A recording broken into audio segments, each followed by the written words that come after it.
Welcome back. Welcome back. Welcome back, everybody. Hello. Lindsay, where are we? Where are we? Are we here? Are we live? Welcome back, everybody, to 4K Kings. I am Russ. I am also Russ. I mean, I'm Matt. A little bit of a false start. Felt a little weird coming into this. We didn't have any volume, so it's just a free-for-all. Lindsay, the producer's in there like, I've got no sound. She's turning knobs. And I realized I didn't have the headphones on my head. I can't hear anything. There's no headphones on. Where are we? Have we done this before in our lives? Yeah, brace yourselves. This might be a weird one. What a stellar intro as always. We're going to get weird tonight. How is everybody tonight? Lindsay, are the people filing in? Did they see our misstep? I don't think they noticed the misstep. Looks like we're good. Okay, good. I just want to make sure. Misstep? Did they hear audio? They heard audio. Oh, okay. I think everything's working. So we're just airing out our behind the scenes Stuff we don't need to tell them. We didn't have to say anything. Well, no. So let's get this started. Welcome back, everybody. Here we are at the lovely Peddler's Village. You're here with your 4K Kings, home of movies, friendship, and more at 4 Peddlers Row, number 234. Unit, that is. It's a lovely sunny day out here in Peddler's Village, man. Lovely. It's great weather. Lovely sunny day here at Peddler's Village. Welcome, everybody. Thank you so much for joining us. Say hello to your friends in the chat. Say hello to Lindsay, the producer. Tell us where you are tonight. Tell us where you're coming from. Croatia? Oh. Estonia? I thought you meant that more in the abstract. Like, tell me where you're coming from, like a point of view. What's your point of view tonight as you're tuning in? Yes. Tell us where your Well, head's Matt, at. I'm feeling a little, oh, God, this is weird. We should probably just quit. Can we turn everything back to the beginning and start over? We were all set, and then all of a sudden, I can't hear anything, and that just threw off my mojo. Anyway. I'm Russ.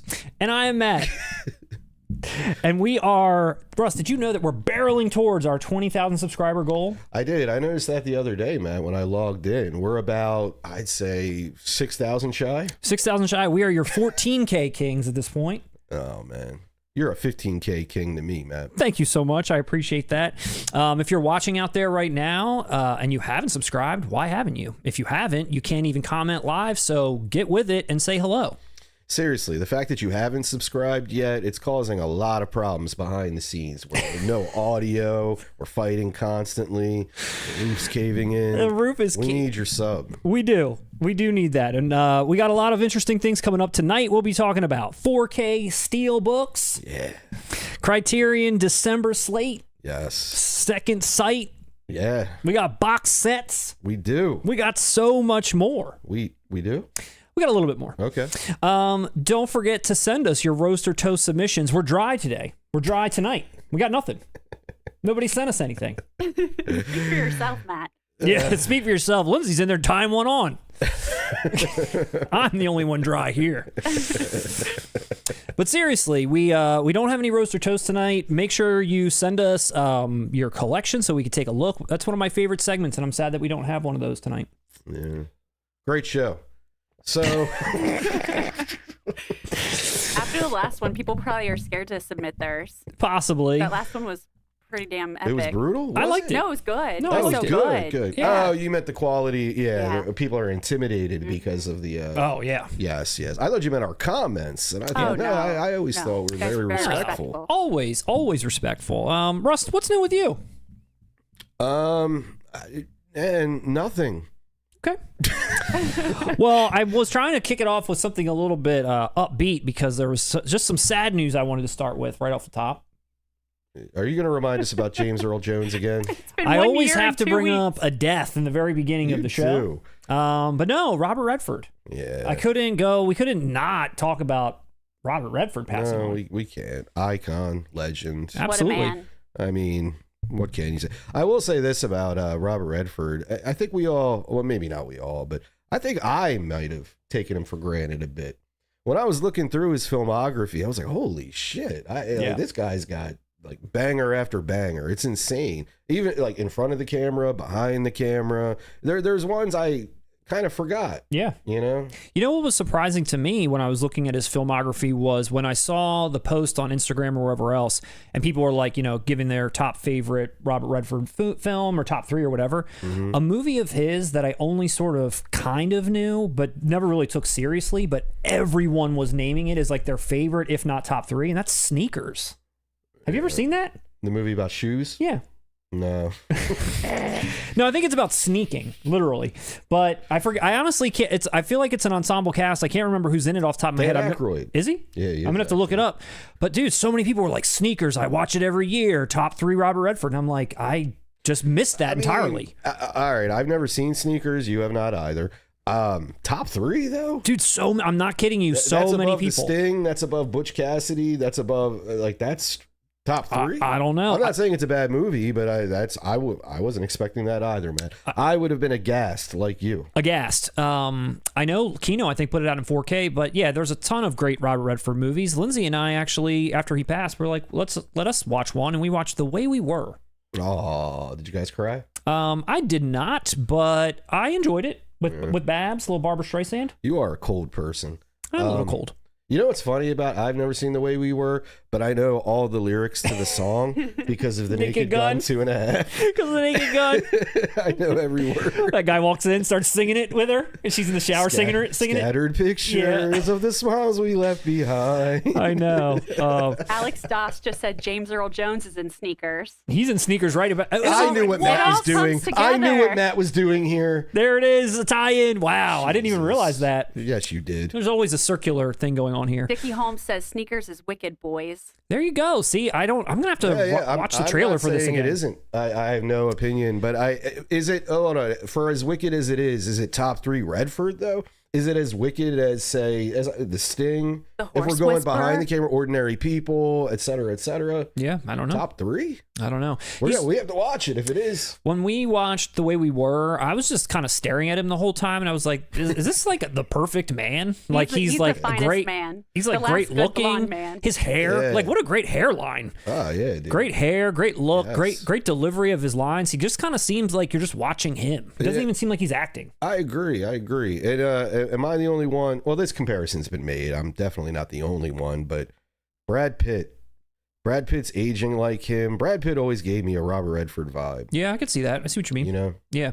And Like, dude, even in Once Upon a Time in Hollywood, where we're talking about admiring men. Remember when Brad Pitt takes his shirt off on the roof? Don't I ever? Exactly, dude. And that reminded me of Redford. Yeah, And I can see you. masturbated.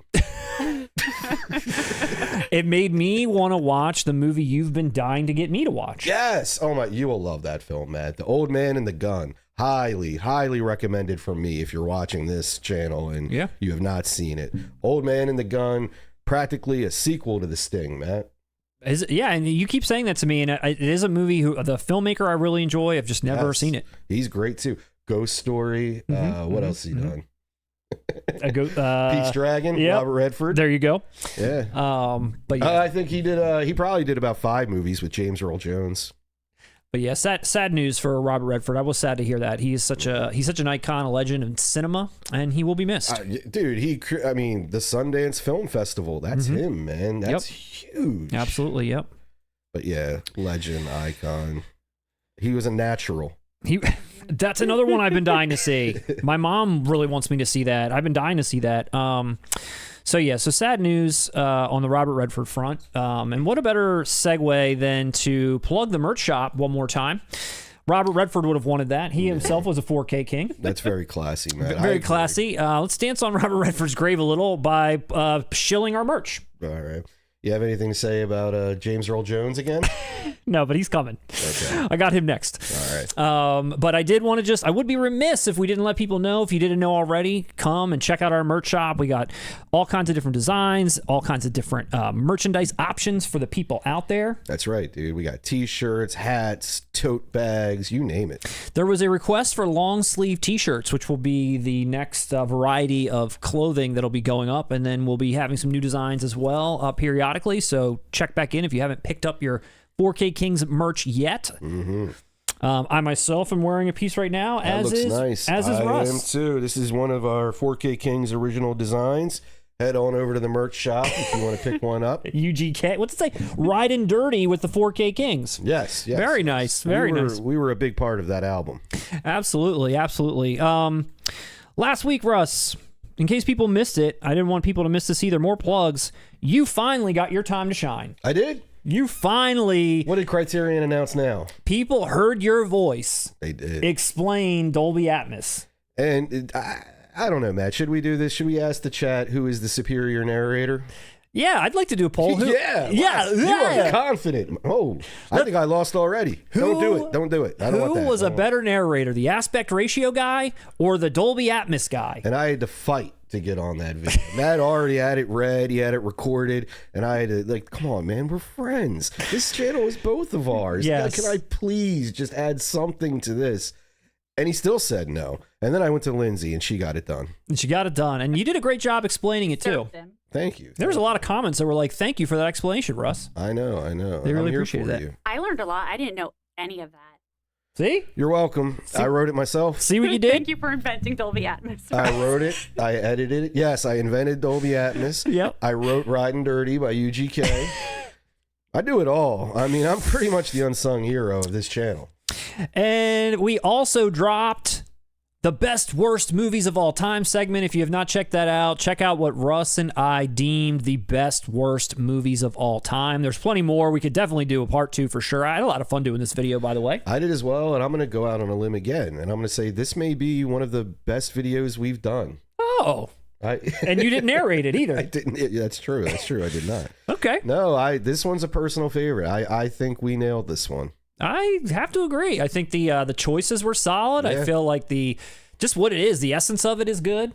Yeah. The essence, it's something to laugh at. It's fun. This is one of those, if you ask the creators, it's, yeah. Well, this one's a favorite. I like this one. This is my favorite child. I agree. And if you haven't checked it out, please give it a watch. I know you love these live streams. I do too, but we got other stuff. Yeah. And we are definitely authorities on this subject because I would say that we are one of the best, worst YouTube channels. Wouldn't you agree? I would agree. And I would also say that a majority of these are on physical media and there's a physical media tie-in. So it all does come back around. Especially if your name's Vinegar Syndrome. Especially if your name is Vinegar Syndrome. Coming up, we got some great stuff coming up as well. Ooh. Movies that scarred us for life. Another fun segment. I had a blast doing this one as well. Yes, another fun segment. Movies that scarred us for life. That will be coming up next week. I don't want to mention too many of the things that scarred me yet. I did get some of them off my chest. Mm-hmm. I'm hoping that, I don't know, I'll be coming from a much better place in my life now that I've been able to talk about it. There's a lot of hugging that went on. There was a lot of hug-a-bunching. Hey, that's a little Easter egg. Hey, we'll be doing, we have a video about that coming out. We also have R-rated films that Nintendo sold to kids coming up. What an era. I miss that so much, don't you, Matt? I do. I do. Just popping in Platoon and wondering, what is this? Oh, I knew all about it at 5 years old. At 5 years old, you're playing Platoon as a kid? Well, you didn't know this, Matt. At 5 years old, I was a huge Tom Berenger fan. I started a little fan club at my elementary school. We would go out at recess, and we would always argue, like, are we going to do Major League today, or are we going to do Fear City? You know, I don't know. Unsure. Yeah. Unclear. But yeah, that was a very interesting time and should be a solid video as well. We've got Wait, you don't remember when you joined the club? Of the Tom Berenger Club? Yeah, dude, because I pointed out, I was like, Sliver. And you were like, I got to join. That's how we became friends. That's the Sliver Club. That's its own. You branched off. That's got its own club. I made my own club. I made a Sliver Club after that. We will also be doing a review of the Nightmare on Elm Street box set, praying that it comes on time. It's due to be here in hand September 30th, and if all goes to plan, we'll be able to have a review of that entire box set, a mini review of every film, unboxing of the whole thing, just in time for Halloween. Just in time. Just in time. I like it. Just in time. Prime time. Welcome to prime time, bitch. Oh, yeah. Welcome to prime time, bitch. I wish I was zoomed in on you. Wow. You did sound just do another Krueger impression. Wheelz. No, I can't do it. That's the only one. But that was so good. It was. I'm gonna watch this later, and I'm gonna have to cut that out. I'm gonna use that as one of our clips we cut to, dude, like this. It's gonna be your Freddy Krueger impression. We can't hear the audio because Lindsay in there screwed it up. Wait, you can't hear it out there? No, I can't hear it in there. We got to turn that up in there. See, everything's a miss again. Now you did that, and now I'm all screwed up again. Well, That's when okay. you see the visual of DVD, like you feel you know what's being said. You cannot see that image and not hear in your head DVD. When someone says DVD, that's what I think. I felt it. I replace it with that audio. DVD. We'll also be doing reviews of Miss 45, House Party, and towards the end of the year, we'll be doing a best physical media of the year segments, including our top 5 favorite releases of the year, as well as who we felt were the best boutiques of 2025. In order, we're going to rank them. Mm-hmm. So a lot to come. And we have to do our, we do this annually. We have to crown someone a 4K King of the Year. Yes, we do. Who would that be this year? Who do you think is in the running? Who has had Danny Glover's had a strong year, man. Danny Glover, he's up for the annual 4K King award. There's been a lot of Friedkin in 4K.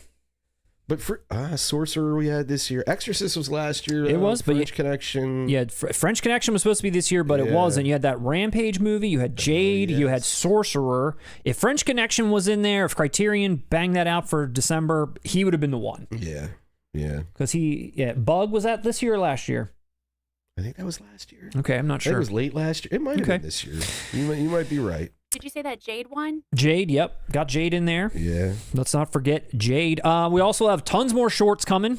Mm-hmm. Shorts that we wear, shorts that we post. Do we have shorts in the merch shop? We don't have shorts yet, but I'm wearing shorts, but they're not 4K King shorts just yet. Those are nice shorts, Matt. Thanks. Just showed a little hairy leg right there. Somebody earlier asked why you look different tonight, Matt. And I was like, I think it could be the short sleeve shirt. And the glasses are new. I'm not normally wearing a short sleeve shirt. That's right. I usually have a hoodie on. Why is that? I don't know. I just feel comfortable. Blazes in here today. I feel comfortable wearing a hoodie, and I do have glasses on. That's true. Who are you? Who am I? All right. Without all that being said, all those plugs, all those things coming up. One more thing I wanted to share before we dived into the news, and that was 1 year ago, literally today, on our stream. Last year, we shouted out James Earl Jones' death. Today, we're going to shout out this release in history 1 year ago, and that was Signs. When we all had a great time taking a look at this. Starring Mel Gibson and Buttface. This AI'd, smudged, sort of photoshopped Joaquin Phoenix before his rap career, before his reemergence into cinema. Although he is a joker here. He is a bit of a joker, but I wanted to at least put this up, that this was about a year ago that we were talking about this news. Why? Can you ever celebrate the anniversary of something cool or positive or nice? It's always deaths or this, abhorrent cover art. I don't know what you're doing. A year from now, we're going to be re-celebrating Robert Redford's death all over again. Yeah, I look forward to it. All right, Russ, let's get into the damn news. Are you ready for some news? Yes. Lindsay, are the people ready for the news? Yeah, I think they're itching for some news. Yeah. People are ready for some news. All right. We got a lot to cover. Like I mentioned, we got 4K Steelbook, second sight box sets. But first, we're going to hit them with some Criterion. Hit him with the Criterion. Hit them with the Criterion. Hit him with the sausage. Hit them with the sausage. And we're going to start things off with pretty much the only one I really want to talk about here, and hope that you feel the same way, Russ, with December's slate of Criterion, which is Pee-wee's Big Adventure, which honestly caught me by surprise. Catch you by surprise? It did, but Yeah. It was one of those where after it caught me by surprise, when you think about it, it makes sense. Yeah, I know what you mean. Yeah. I sat there, like you said, and I thought on it for a second, and I think I was just expecting something more, but then I was like, okay, Tim Burton, and it's a seminal piece of 80s pop culture. I think it had nothing to do with Tim Burton. I mean, more Paul Rubens. definitely, but I'm saying as far as him as a director, he is now like entering into their collection, which I feel like makes sense. He is somebody that's been around forever, and as we talked, might also be opening the door for an Ed Wood type situation later on down the line. That's what I'm saying. What do you mean? I could only envision 3 of his movies going in the Criterion What's collection. the third one? Big Fish, maybe. Okay. I would say Big Fish and possibly Edward Scissorhands. But outside of Ed Wood, this and those 2, what other Tim Burton movie do you think would fit in? Alice in Wonderland? No, definitely not. But I think Dumbo? I think this one. Man's got hits, man. All those great remakes that he did for those that decade. No, but the more like you said, the more we thought about it, I think it does make sense. It's coming out December 16th. 4K and Blu-ray. When I say I was surprised, I think too, I was more so thinking this would be a Steelbook or something. I was expecting Disney themselves to put this out and make the money, but they licensed it over to Criterion, and here we are. And like I said, I think they did that. Let's see, with the documentary with Paul Rubens, I guess, sexuality. Isn't that what happened? He came out posthumously. Was it? I don't know. I'm asking you. I didn't watch the documentary. I thought that's what happened, though. Not that. Had he not come out prior to that documentary? In the public? I don't know. Let us know in the chat. I'm not sure. But I'm just saying, I feel like just this past year with that documentary in general, there's just been a lot of talk and reassessment about not only Paul Rubens or Pee Wee Herman in this movie, but just what he meant to the artistic community in general. I think there's been a good assessment of his contributions. Absolutely. And it's just been celebrated this year. And so it makes sense for Criterion. It makes sense for Disney to license it to Criterion. I'm with you 100% though on this one. I'm sure as an 80s baby, I love that original cover. Yeah. I love that. I don't even like that one. I want it all white in the back where he's not as prominent. Do you remember the VHS cover we saw as good? It was like an all white background with that image, but it wasn't front and center like that. Okay, I'm not. I would love a Steelbook of that. Oh God, I would kill for that. But again, I can't complain that Criterion's getting it. That's a sign. That's a badge of prestige for this film. Yeah, it's coming with new 4K restoration, Dolby Vision HDR, all supervised by Tim Burton. You're getting the original 2.0 surround sound and alternate 5.1 surround sound. Previous commentaries with Burton, Rubens, and a Danny Elfman commentary where it's a music-only version of the film. So it's like you don't hear any dialogue, you just hear the music pieces over top of the film with Danny Elfman kind of talking on it, which I think is kind of cool. That is really cool. I don't know if I've seen that before, but especially for someone like Danny Elfman, who's a name, you know. Yeah, no, that sounds really cool. There is a new interview with Tim Burton, a new interview with a co-writer, an editor, production designer, and the producer. Is there an interview with Monica Bellucci? She is not in it. Oh. His ex-wife now, him and Tim Burton, they're broken up. I know. I had to give him a little roast. There's also a 2005 interview with Paul Rubens, excerpts from a 40th anniversary screening, some deleted scenes. Honestly, I feel, and that's it for the most part, which is all great stuff. I honestly feel like there could have been a lot more than that, to be honest, like with all the Pee Wee stuff that's out there, all the times he's taken this character on stage and everywhere else. I mean, not to say I need the whole damn like series on here or something like Playhouse or anything, but I do feel like there's a lot of stuff out there, interviews with him at conventions and stuff that I've seen that all talk about the creation of Pee-wee's Big Adventure and what it meant to him, and how, you know, we've talked about this before about how like they basically wanted to take this from him, but he kind of fought for it. He kind of had Rocky in his mind, Sylvester Stallone, how he, you know, that wasn't given up, and he wasn't giving this up, and he didn't, and he got the vision that he wanted, and how Tim Burton like really understood him after they went through all these different directors, and there was all these different, you know, like demos and different things that people were doing for him to like kind of show them their vision for his film. And it wasn't until he met Tim Burton that he was like, this guy just gets it. Like he really, really gets it. Which he obviously did. Yeah, I was going to say, it was really cool. Tim Burton repaid the favor and just cast him as the dad of the Penguin. Yeah, came back again. That was a big, juicy role. Big, juicy, Junior. Yeah. Real juicy. Burton's a good guy. He's a good guy like that. He knows how to keep relationships going. What's wrong with me today, man? I don't know, dude. I'm negative today. What do you think about this zany art? It's zany. Yeah, that is zany. Honestly, I have no opinion. I don't know what to make. It's a greatest hits collage of moments in the film. Yes. They clearly couldn't license Rubens' likeness, I'm imagining. Possibly not. I don't know. What are your thoughts, Matt? Every time I look at it, I'm immediately drawn to Large Marge. That's the first thing I notice. I see Large Marge. I do. I see Pee Wee in the corner, and he's back there in the car. I wish he was a little bit more prominent, but I don't know. It is such a movie where they're just throwing so many different things at you from an imagery perspective that I think they're just trying to capture it all. I'll say this. It's very Criterion. Yeah. You know? Yep. No, I agree. But yeah, for me though, as an 80s baby, I love that original VHS cover. Need that original. Yeah. I have a ton of nostalgia for that image alone. Yeah, I don't hate it, and I think once I have it in hand, and I think it makes sense. I think it fits. It's not like I wasn't immediately like, damn, that was a great job, but it's fun. It's silly. It kind of fits more, I think, with his Playhouse show than it does maybe the movie, but I don't think that. Oh. You think that fits in more with the show? Maybe. Oh. I don't know. I don't. Okay, show's over then. Moving on. Moving on. I think overall it's a very great title and very ecstatic that this is coming out. I'm excited to own this. I was, when I saw the entire slate, I was expecting, you know, I was expecting Big Top Pee-wee? Big Top Pee-wee, Big Pee-wee's Big Adventure. No, I think there was a couple other things that Criterion had teased for the year. I was expecting them to finally show up, but they didn't. But then when they hit us with this, I was like, okay, that's a nice way to close out the year. Yeah. What else did they put out? I actually missed the announcement, but so I did know this. But before I show you that, Lindsay, what is the chat feeling about Pee-wee's Big Adventure? Well, in terms of the cover art, it seems like most people love it. I agree. I think it's really great. It's fun. Yeah, I think it's zany. really fun. What do we know? I don't know. Yeah, I mean, a lot of people, it seems like they love Pee-wee, or someone just said they haven't seen it since they were younger, but this cover art conveys what they remember about the movie. Okay. But are people ecstatic for this? Is everyone just kind of like, okay, no big deal? I don't know. I'm not really seeing anything in the comments just yet about. Nobody's in the chat tonight. Okay. No, they're there. It's just me and you, Russ. We're on our own here. We're just talking about the cover art right now. That's all.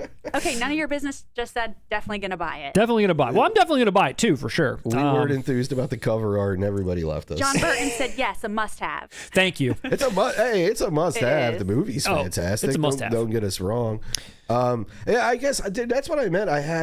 I don't have any reaction to it. I don't know. I don't hate it. All right. I don't love it because, like I said, I'm just so attached to that original artwork. So let's see what else they're putting out. Okay. Ready? This is what else you're getting. You're getting Salaam Bombay. You're getting David Byrne's American Utopia, His Girl Friday, I Know Where I'm Going, and 4 films by Man Ray. Anything jumping out at you there? His Girl Friday. Okay. That's one of Tarantino's favorite movies. I know that. Well, you gonna talk on it for a minute?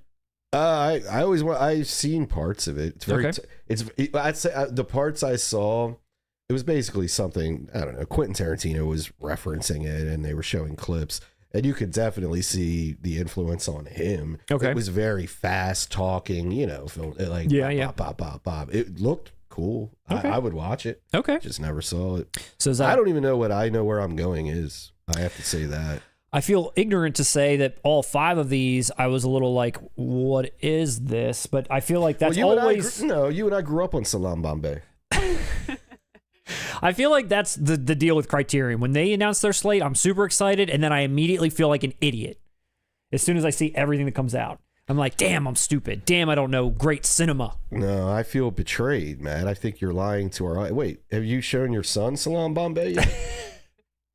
I have not shown him Salaam Bombay with an exclamation point. Salaam Bombay. You're making me look foolish. It was not just my family growing up who would get together once a year and watch Salaam Bombay. I'm not going to cop to that. Why not? That must be that I'm not going to cop to watching Salaam Bombay. Bombay. All right, man. Anyway, back to Pee-wee's Big Adventure. Back to my comfort zone. Back to where I feel safe again, which is here. Back in your American Utopia. That's a great tie-in. That's very nice. Great job, Russ. But yeah, so this is the Criterion for December. We're closing out 2025 in this way. The next time we see announcements will be into 2026. Damn. I'm happy physical media is still going, dude. Still going. I am thrilled. I like it. We'll have been doing this channel for 5 years in November. That's way too long to only have 14,000 subscribers. That's exactly why I said that. What are we doing, man? Get on it, people out there. 5 years and 14,000. I'm going to be dead before we make this thing pop off here. But we saw a lot of cool movies. We did. And we made a lot of friends along the way. So forget everything I said. It's not about the subs. It's about you all out there. We appreciate you. And this is a great time. Yeah. This is a great time. I did want to mention... for Criterion, so in November, they've got the sale coming up. Mm-hmm. So we're 2 months away from that. And although we don't have it completely firmed up, the whole idea, but we have talked about doing an in-store video where you and I go to Barnes & Noble, film ourselves, either getting super excited that they have everything we want or being completely let down like I was in July. Yeah, that was my first reaction when you approached me with this subject. What did I say? Do you remember? No, what'd you say? I said, Barnes & Noble has physical media around us. I didn't even know they did. Last time I was at one, I don't recall seeing much of anything. It was behind the counter for the longest time, and then when I most recently went in July, they do have up in the back corner a huge wall. Like one half of it is all Criterion, and then a small section is like A24, Arrow, some Kino, and then another section is just like random Blu-rays. So it's like behind the counter, like cigarettes and blunts and Back tobacco. then, not anymore. It is someplace that we can go to and film ourselves and see what happens, which I feel like is going to be funny no matter what, because we're going to either be super excited to get stuff or we're just going to be completely let down, and we're going to share it with the audience out there. That's at least our plan. I just like the idea of it being behind the counter and like getting carded by Cigarettes. 7 Samurai, you know? Yeah. I can't wait. No, it's gonna be fun. It's gonna be a good time. So we're gonna hopefully go in store. Hopefully check that out. I'm hoping to pick up. Let's see. I'm hoping to pick up History of Violence, Altered States, The Breakfast Club, and Dazed and Confused. Those are the 4 that I hope that I'm gonna get. Now, the day that we'll probably go, depending on when we go, there'll be some in November that haven't been released yet, like House Party and Eyes Wide Shut, or come out way at the end of like November. So it might not be in store for that moment. Okay. But those are the ones I'm hoping to get. And maybe a blind buy. We'll see. I have a ton. I've been sleeping on Criterion for the longest time. No Country for Old Men is one. Did you ever pick that up? I did. Yeah. Yeah. Even I still don't own that to this day. I'd love to get House Party, but I noticed as you did, it's the end of the month. Yeah. Sorcerer, I need to pick up. Yeah, there's a bunch. There's a bunch. I hope Barnes & Noble is stocked. I know. Wouldn't it be great? Like, I feel like the video would be awesome if like we show up, we go up the escalator, and it's just like us like waiting. It's just DVD. Waiting behind people trying to like see what they've got. Like I got stuck doing in July. I got stuck behind so many people I couldn't even get in. I still don't believe you. I couldn't get in. I need video evidence of that. I don't believe in 2025 you had to fight through a crowd to get to the Arrow.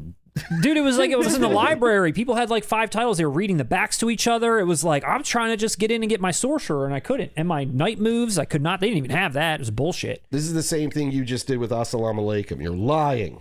I wanted to tap on somebody's shoulder and be like, do you have any idea who I am? Do you know who I am? Do you know what I'm doing here? You gotta pull the Reese Witherspoon. Do you have any? Here, let me send you a link. Can you get out of my way? We should do the Barnes & Noble visit live. Live! Oh my that'd gosh, be so fun. Well, man, that would be kind of fun. But then, especially if it's disappointing, that would just be really funny. We could do it live and then edit it into a segment to play at the next live stream, but do it live so people could watch us. But see, maybe we could do it that way. Would you want to do it that way? Yeah. I like putting something out that's a little bit more produced because it might show. I can tell you're getting a little giddy, but I can do it though. Yeah, man. I'm getting a little zany myself. Man, I can too, dude. We probably get stopped the second we walk in. Especially if we're talking like that. Like, hey, guys, yeah, our mom has some like. Can you believe? I think we're gonna do it live, guys. Yeah, I think they'll kick us out. No 7 Samurai for us. No, none. I want to be immediately recognized when I show up. No, I'd love to do it live. I think that would be fun. We'll talk it through. We'll see what happens. But we're kind of hard though with a phone, and there's what? Oh, I just imagine I would be there filming you guys. Well, you will. Oh. You're going to have to be there. Oh yeah, it works. I feel like live it is. You're going to be filming. We're going to have another camera where maybe I'll film Russ while you're filming me. Film Russ. We'll have to do a lot of different things. Yeah, and I'll perform. Yeah, this is a good plan. Let's do it live. Let's do it live. All right, so that's our plan for Criterion November. That's Criterion slate for December. Hope everyone enjoyed that. Give them a round of applause. Ross, before we move forward, should we check in with the chat? I want to.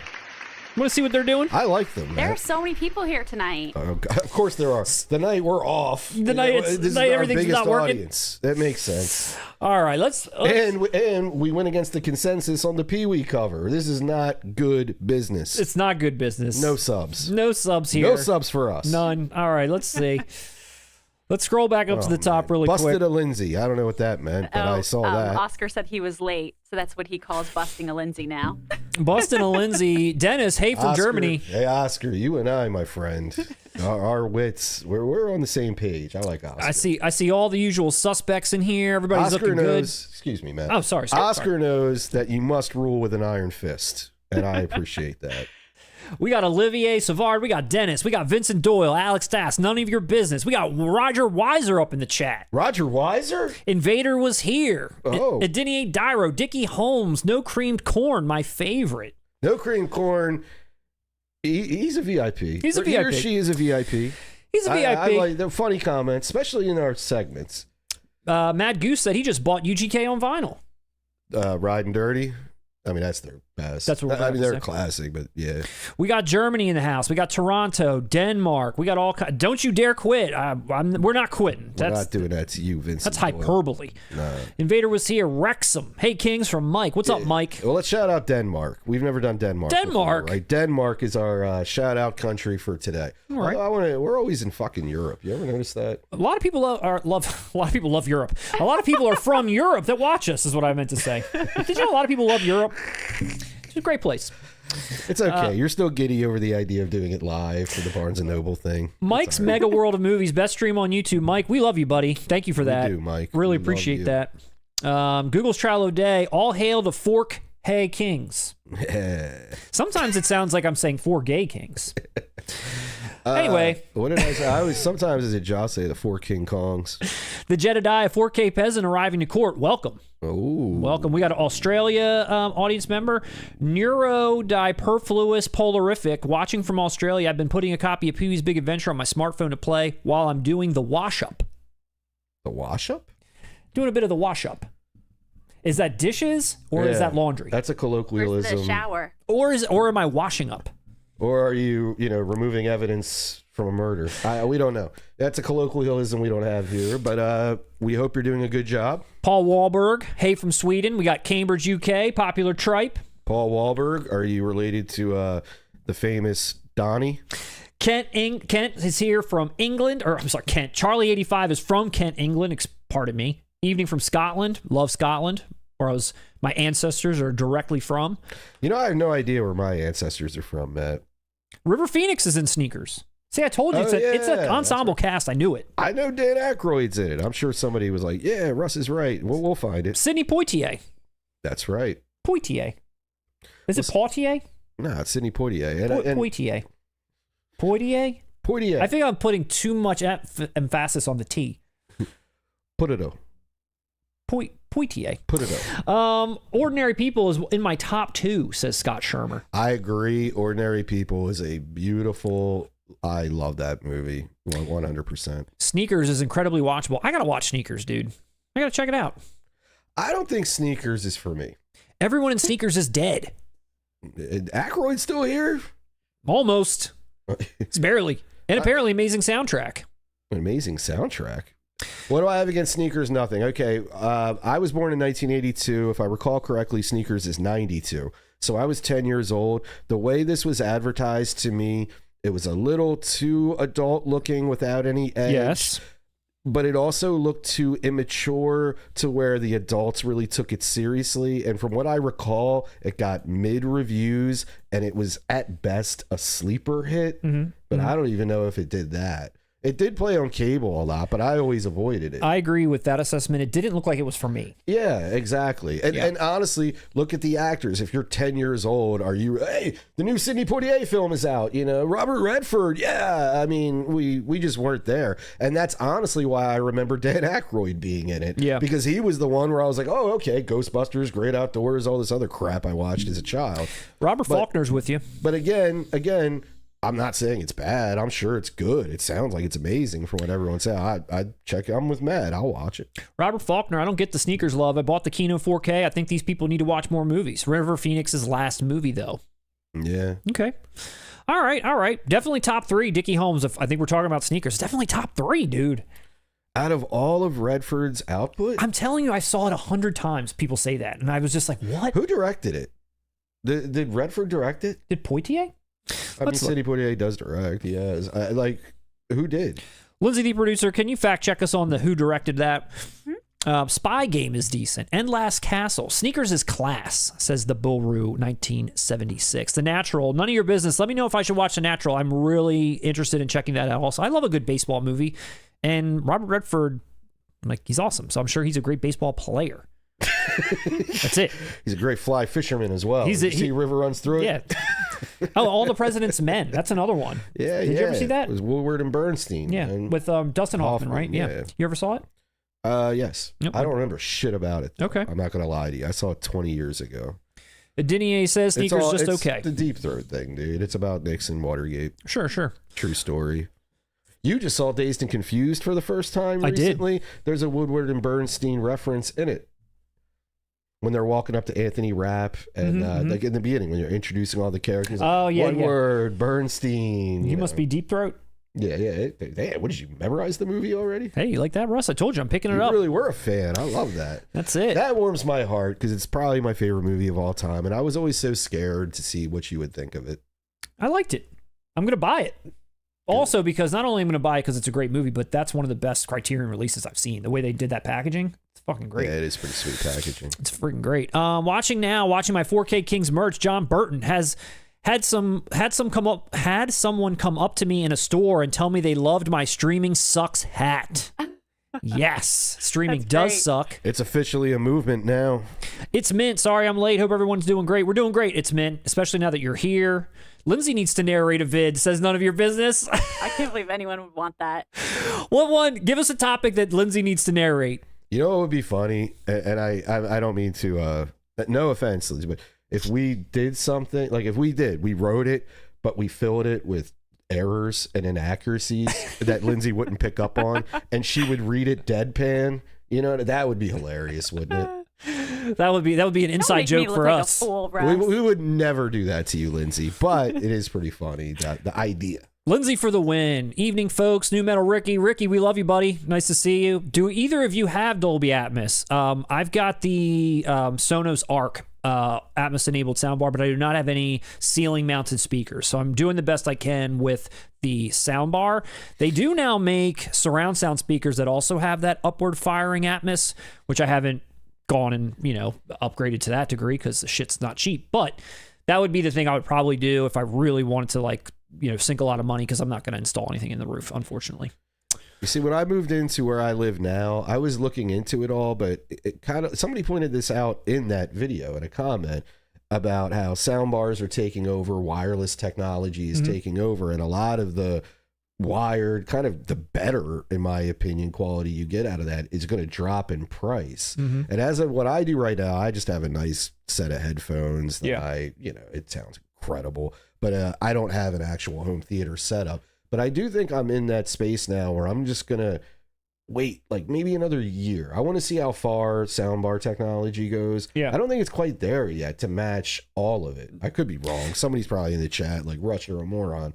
But I think when that happens, when the common person just keeps going soundbars, which is what they do, all the real equipment is going to drop in price. And that's when I think I'm going to jump. Okay. Russ sounds like Leslie Nielsen reading the teleprompter in Naked Gun 33 1/3 in the Atmos video. Are you the person who left that comment on that video? Because I responded. And when I responded, I don't think anybody understood my response. I responded to that quote and I said, Mr. De Niro. I said some shit like that. That's my favorite joke in Naked Gun 3. You remember that one? He's trying to get into the Oscars at the end. I'm Robert De Niro. If you're the lieutenant and I'm Robert De Niro, Mr. De Niro, we need to get in this building immediately. That shit's hilarious. No Cream Corn said he blind bought Pieces after watching our video. You won't be disappointed. Blind bought it, baby. And I'll say this about Pieces. Out of all the movies in that video, I would say Pieces almost doesn't fit. I don't know. Like, it is a best worst movie, but it's honestly a just good a movie. best. It is. It's honestly just a good, great slasher. It's just best as well. It's just, it just goes to places that a casual person is going to be like, what the fuck, Look how many people are now saying I busted a Lindsay. Lindsay, do you want to give the people a correction on how to spell your name? It's an AY. It's an AY. It's an AY. I think every time someone types EY, it's secretly there's like a dagger going into her heart. No. I see dagger. I love the comment. I tell people when I'm late that I'm busting a Lindsay, and they totally get the reference, especially if they live near Peddler's Row. Oscar corrects me. Very nice. What is it? It's like that, busting a Lindsay up the creek without a paddle, shit on your log. They get it. Yeah. I think none of your business caught my Hug-a-Bunch Easter egg. Did they? Hug a Bunch movie, yeah. So I know I don't want to go too deep. If you missed it early on, you're gonna have to rewind why I said that, what I was talking about. Something coming in the future. Let's see. Matt scarred by fried green tomatoes. I was not scarred by fried green tomatoes. Wait. I'm sorry. Go ahead. Wait, you weren't? I know. You I about to was say you were? No, it wasn't that. I luckily I grew up in a house with 2 women. Somehow I avoided fried green tomatoes, and I'm grateful for that. What? But what's scarring about it? There's I a few. don't know. There are a few traumatizing moments in it. I would say there's one specific moment that always makes me like gasp. Oh, okay. So when I read that, I had no idea. That's why I was like, "What? What's going on with fried green tomatoes?" Yeah. Okay. Yep. There's some like spousal abuse that goes on. The one what's her name? Mary Louise from Parker from Weeds. She was in that? Yeah, she's like the best friend of the main character, Mary Stuart Masterson, whom I love from Some Kind of Wonderful. You know it. She's like pregnant and she's getting like abused by her spouse, and at one point she's What's her like, haircut? She's trying. It's a good haircut. She's like trying to leave, and he like pushes her down She the got stairs. that bowl haircut again. It's not good. Did she have that bowl haircut again? I'm talking about. I'm not talking about. I'm talking about Jessica Tandy. I'm not talking about her either. I'm trying to relay a disgusting moment that is very I'm trying to figure traumatizing. out what Mary Stuart Masterson's hair was. in That's this movie, when she because looks her the bowl- best. With the bowl haircut? No, she's got like, it's short, but it's not bowl. Yeah, she needed a stylist. I like her. That shit was whack. No, dude, for real, it was a long time. She had her hair. Somebody said we're a week away from the Nightmare on Elm Street box set. Born Distracted said Matt's looking buff. Okay, I'll take it. Damn right, dude. I'll take that. Hold on. Take I that like all this. day. You're skipping Oscar again. Do a Freddy Krueger versus a young Frank Dukes imitation. That is streets want brilliant. it. Because think about it. Frank Dukes, he has to discover what his dream warrior is. Like what would it be, Matt? You're him. He can, how about this? In dreams, Frank Dukes can talk clearly. He doesn't have that like slurred speech. That's his superpower against Freddy. Like people can understand him. It's almost like they had to dub that poor kid who probably didn't act well, and they dubbed it with someone whose words don't match the lips that are moving, and it just is even more uncomfortable. We'll let the audience hear it. What did it sound like? What, you're not gonna call the cops? You train him, but you're not train me. That's the one. That's the one. That's Welcome to prime time, bitch. Holy shit, dude. Oh, you made me cackle. Sorry, everybody. There we go. Oh, man. That sounded exactly Hey. like Robert Englund. I'm doing okay. Wow. I got my Robert Englund. I got a few impressions. Hold on, can you dress up as him for our review? I mean, you can be Carlito. I can't be somebody. I only got one line to say. Wait, why are you feeling persecuted? I We're feel all persecuted. here encouraging you, saying, please keep doing this. You can't be, I can be Carlito, and you can't, blah, blah, blah. I honestly think one I of need the another best line. one of the best things about Matt is his ability to like mimic anyone's voice Oh, or sound. Like wow. karaoke, he crushes. Matt, show us. Hey. He's so good. Hold on. Okay, Matt. He- Hold on. Keep heaping the praise he on. really Keep on does. heaping on the Sings praise. well. Guys. Okay, Matt. Just a small town girl. Let's hear it. I'm pretty sure I whipped Living in out. a- what's the next line? I'm pretty sure I whipped out my "You Could Be Mine" Guns N' Roses like 2 streams ago. Oh no! Please do it again. I won't. Do you do the end part? That's the part I did. You were sitting right there. I only have one AXL Rose impression. I can only do Axl. I can only do one. You want to do it? You want to hear it? Yes. Yowza! What? Lindsay, you probably don't get it. But there is at least. I'm not kidding. There's at least 5 Guns N' Roses songs. You know what I'm talking about, Matt. It'll ring out, and Axl will just go Yowza. No.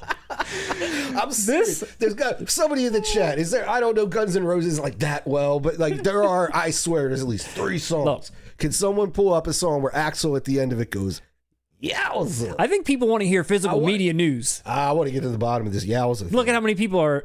I don't even think This people are is still why we watching. talk to the No, chat. they are. People are like, do the Amy Gorilla.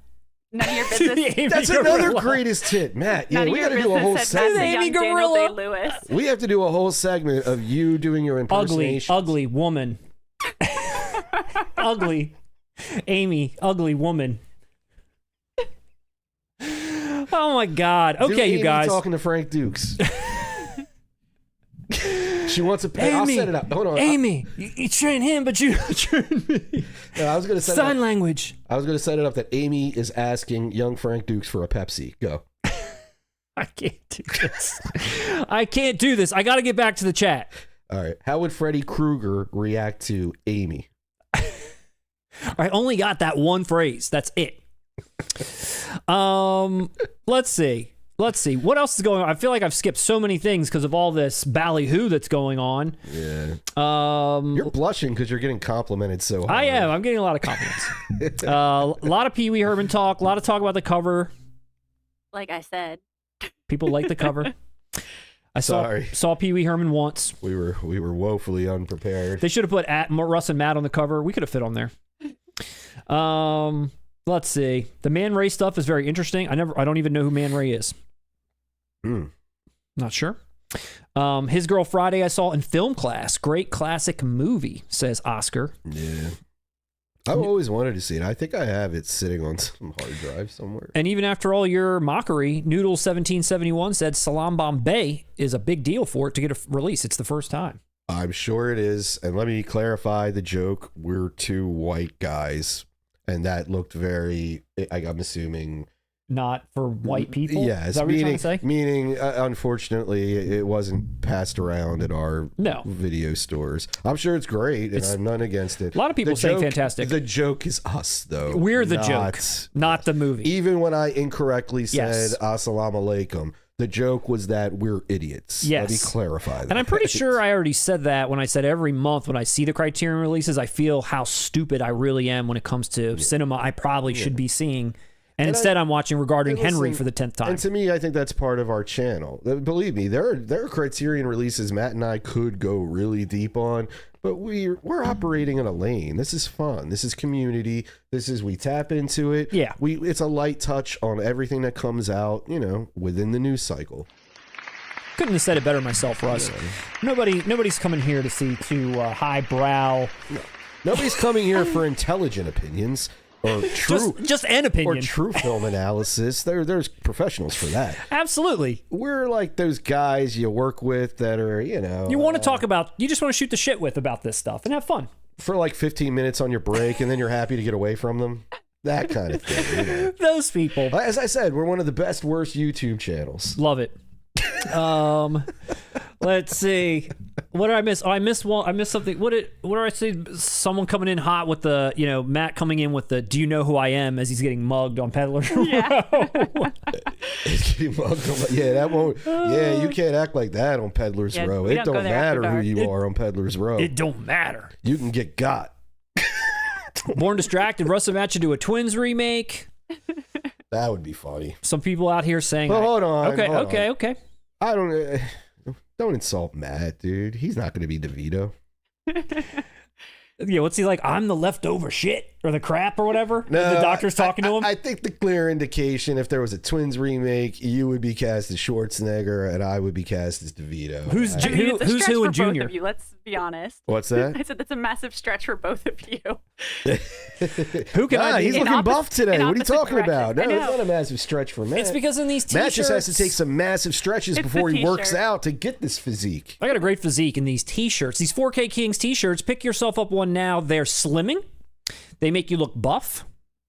If you're single, the ladies will be all over you in your 4K Kings wear. Buy it now. That's true, dude. We should start promoting our shop the way like beer commercials used to. It's like you're the coolest guy. You get all the chicks. You can watch football. Yeah. With your 4K Kings merch, we'll get some fucking frogs to talk or whatever else they were doing back then. There's a lot of people talking about their sound bars, Bose sound bar, Yamaha sound bar. Let me ask you guys this because of what my living arrangements are. If you have a recommendation for a great sound bar, I would love to hear it because that is something I could utilize in the space I'm in right now. Let us know. Let us know. A little late on the correction on Lindsay's name. Years late, by the way. It's no big deal. Actually, it's about, we've been doing this. At the end of this year, we'll have been doing live streams in this fashion for 2 years straight. We've been doing the channel for 5. But Lindsay's been a part of the streams and the live experience that we've been doing here for almost 2 years. That's a long time. We really couldn't find anyone else? Time goes by so fast. Lindsay with an E, thank you for being with us. And thank you from the bottom. I don't know how your husband feels, but from the bottom of my heart, thank you, Lindsay, for all your contributions. Oh, thanks, guys. In all seriousness, no joke, because we like to joke, but you do an incredible job, and you didn't have to. You didn't. And Thanks, that would be guys. a great time to tell everyone in the chat that tomorrow is Lindsay's birthday. Finally Alright, legal. Happy birthday. Lindsay turns 22 tomorrow, guys. Celebrate. Guess Lindsay's age by her voice in the chat, but it is legit her birthday tomorrow. We will be I can't wait. Please celebrating. do guess, because I feel like I sound like a baby. Lindsay's 13 years old. She's actually my daughter. And Matt planned a whole, well, no, about it. Matt planned a whole big surprise party, a surprise viewing of Sliver. Sliver tonight, baby. Just what I wanted. I'm really going to be saying welcome to prime time, bitch, when I put that on. No, thank you for the birthday wishes, but I do want you to see the one comment, because I feel like you might want to issue a statement, a response. Oh, no. Thomas Desort said that they thought you said that you watch movies with headphones and a sound bar. I watch with a sound bar. Russ watches with headphones. Yeah, I do. Okay. Maybe that's what you're confused on. Yeah. Oh, Yes. gotcha. Matt is more affluent than I am. I've got the sound bar. I don't have. If we did an MTV Cribs, mine's going to look like Red Man. Matt's is going to look respectable. Not to say that I'm a complete joke. I have an awesome TV, but the headphones I use, and they're fucking like Beats, but they're actual like they sound great. Trust me. Nick Sweet or Sweat. My Nightmare on Elm Street set shipped out yesterday. God, I hope we get ours on time. I really don't want that shit to be delayed. Look, Dustin Stroop. Read that, Russ. Yes, and that makes sense because Mr. Brownstone is one of the like. I don't hate Guns N' Roses, but I'm not like a huge fan. Mr. Brownstone is a song. Yeah, dude, at the end of it. You don't remember that? You know that song? Sing it for me. He used to do a little, but a little wasn't. Damn, I should do that. Yowza! You know that song. I think so. And a little patience. Yeah, yeah. He does it in that too. A little patience. Look at all these happy birthdays. Yeah, there we go. Happy birthdays. Lindsay, I think Lindsay could work for one of those 900 numbers, LOL. Hey, how do you know I don't already? Yowza. Yowza! Wow, this was fun. Why they gave me this job. I'm experienced. Thank you to, we scrolled up already. Whoever pointed out it was Mr. Brownstone. Yes. But I'm assuming you know Guns N' Roses a bit. Isn't there another song he does it? I swear there has to be another one because I wouldn't have just. Well, yeah, I would have just laughed at hearing Yowza at the end of any song. Probably. But I could have sworn he did it more than once. Well, this has been a great time in the chat.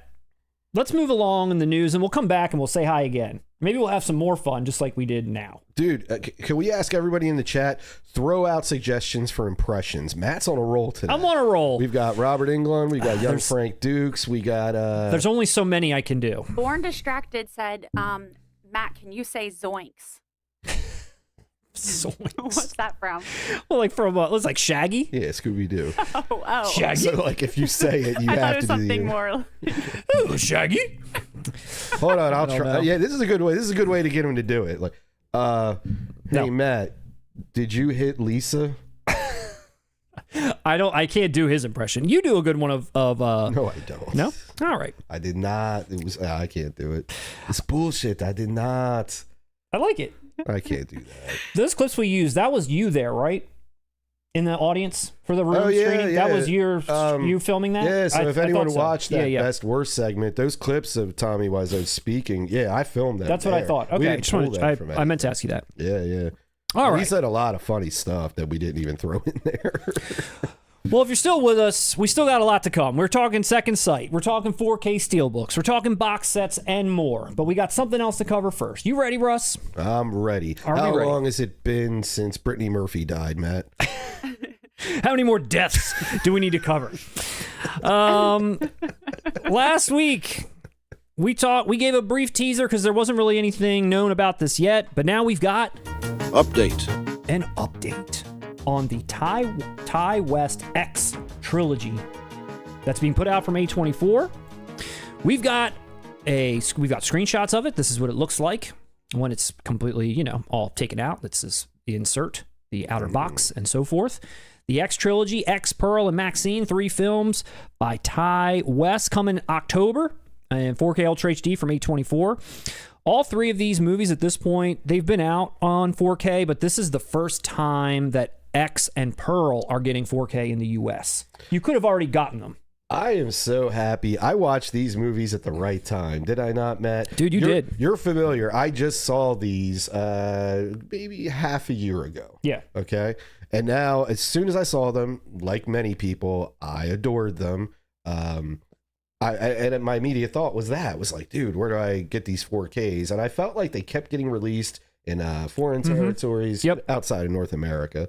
Yep. And I didn't know where to go, what to get. And now it seems I'm getting the perfect editions that I would have wanted for these films that are new loves. Yeah. You know? No, it's awesome. And here it is coming from A24, all in a nice package, 3-disc collection, and A24 media book. This is what it looks like on the inside. This is how you're getting them stored. Now I will say that, so there's bonus features on all 3, which appear to be from previous releases. It doesn't seem like they're commissioning anything brand new for these sets or for these titles, but it's stuff that had been previously out there on the other releases. There is a 64-page booklet with essays and such. Now, would you pay $100 for this? No.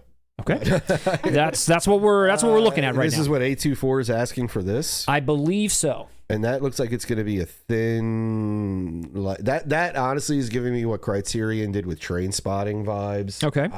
I hope it's not. Okay. I guess maybe it's not on the side there. I don't know. It's going to be. I have. But I know there's other options coming. Correct. I do. I have 2 releases from A24, and I've seen some other. I've held some other ones in hand when I went to Barnes and Noble, as a matter of fact, and I think they're nice. I don't know, $33-ish per movie obviously is what they're charging, and I don't know that they do anything on sale. Maybe these will go on Amazon. They do have a lot of A24 releases on Amazon. I don't know if these ones will, and they'll go down. I'm not sure. Yeah, there are other options coming though, aren't there? Maybe. This is a news channel. Maybe there are. That's what I'm saying.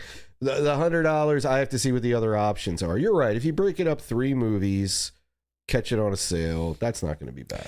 My understanding, and I haven't seen any of these, but my understanding is that they go in order as far as quality as well. So X being the best, Pearl being the second best, and Maxine being the third best. I've seen many people just trash Maxine straight up and say X is awesome, Pearl's pretty good, if not like on par, if not just a little bit under X. But most people that I've seen do not like Maxine at all.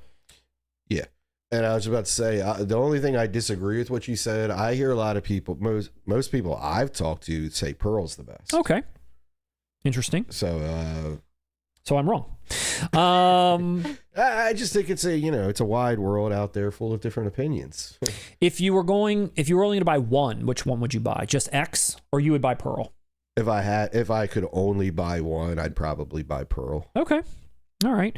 I know there's a lot of people out there that are interested in these releases. Like you said, this is sort of the main way to get these all 3 together at the moment. You can buy them all separately in 4Ks all over the place, but not via US. I think what you said is the best way to go for that price. Just wait for a sale, and yeah, that's worth it. And, okay. Yeah. So here's one option. Now, simultaneously that they announced this, Second Sight also announced that they were going to be putting out some of these films as well. Now, they have shown that they're putting out Pearl and Maxine in collector's editions. That's what I was asking. I was aware that there were some options coming up. Yes. What I was not aware of, though, is I thought Second Sight had the whole trilogy. They do not. It's just Pearl and Maxine. Apparently, the UK rights for X are split, whereas they do not have the UK rights for X. I don't know who has them. Someone in the chat might know. Maybe it's somebody like Arrow. Maybe it's somebody like, I don't know, but they do not have them. So you're right. For right now, your only options to get the collector's editions are through Second Sight, and that's Pearl and Maxine only. So maybe it's Piers Morgan. So now, where does that leave you? I know that sucks. That Pearl blows. That Pearl set is sweet, dude. That freaking blows. Pearl I know set is sweet, and that's the best one to me. Let's drop some details really quick. September, November 17th. Second Sight, both of these, 4K Ultra HD.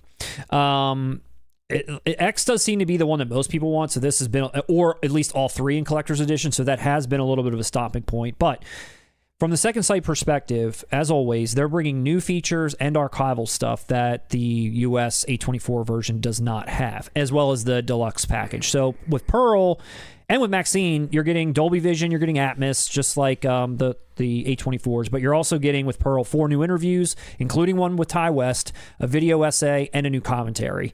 That does not come with the A24. Maxine, similar to Pearl with the Dolby Vision and the Atmos, 4 new interviews, a commentary, and an essay, etc. So, and it's all new stuff that does not exist on the A24 releases. So Second Sight does have those items as well, plus their own.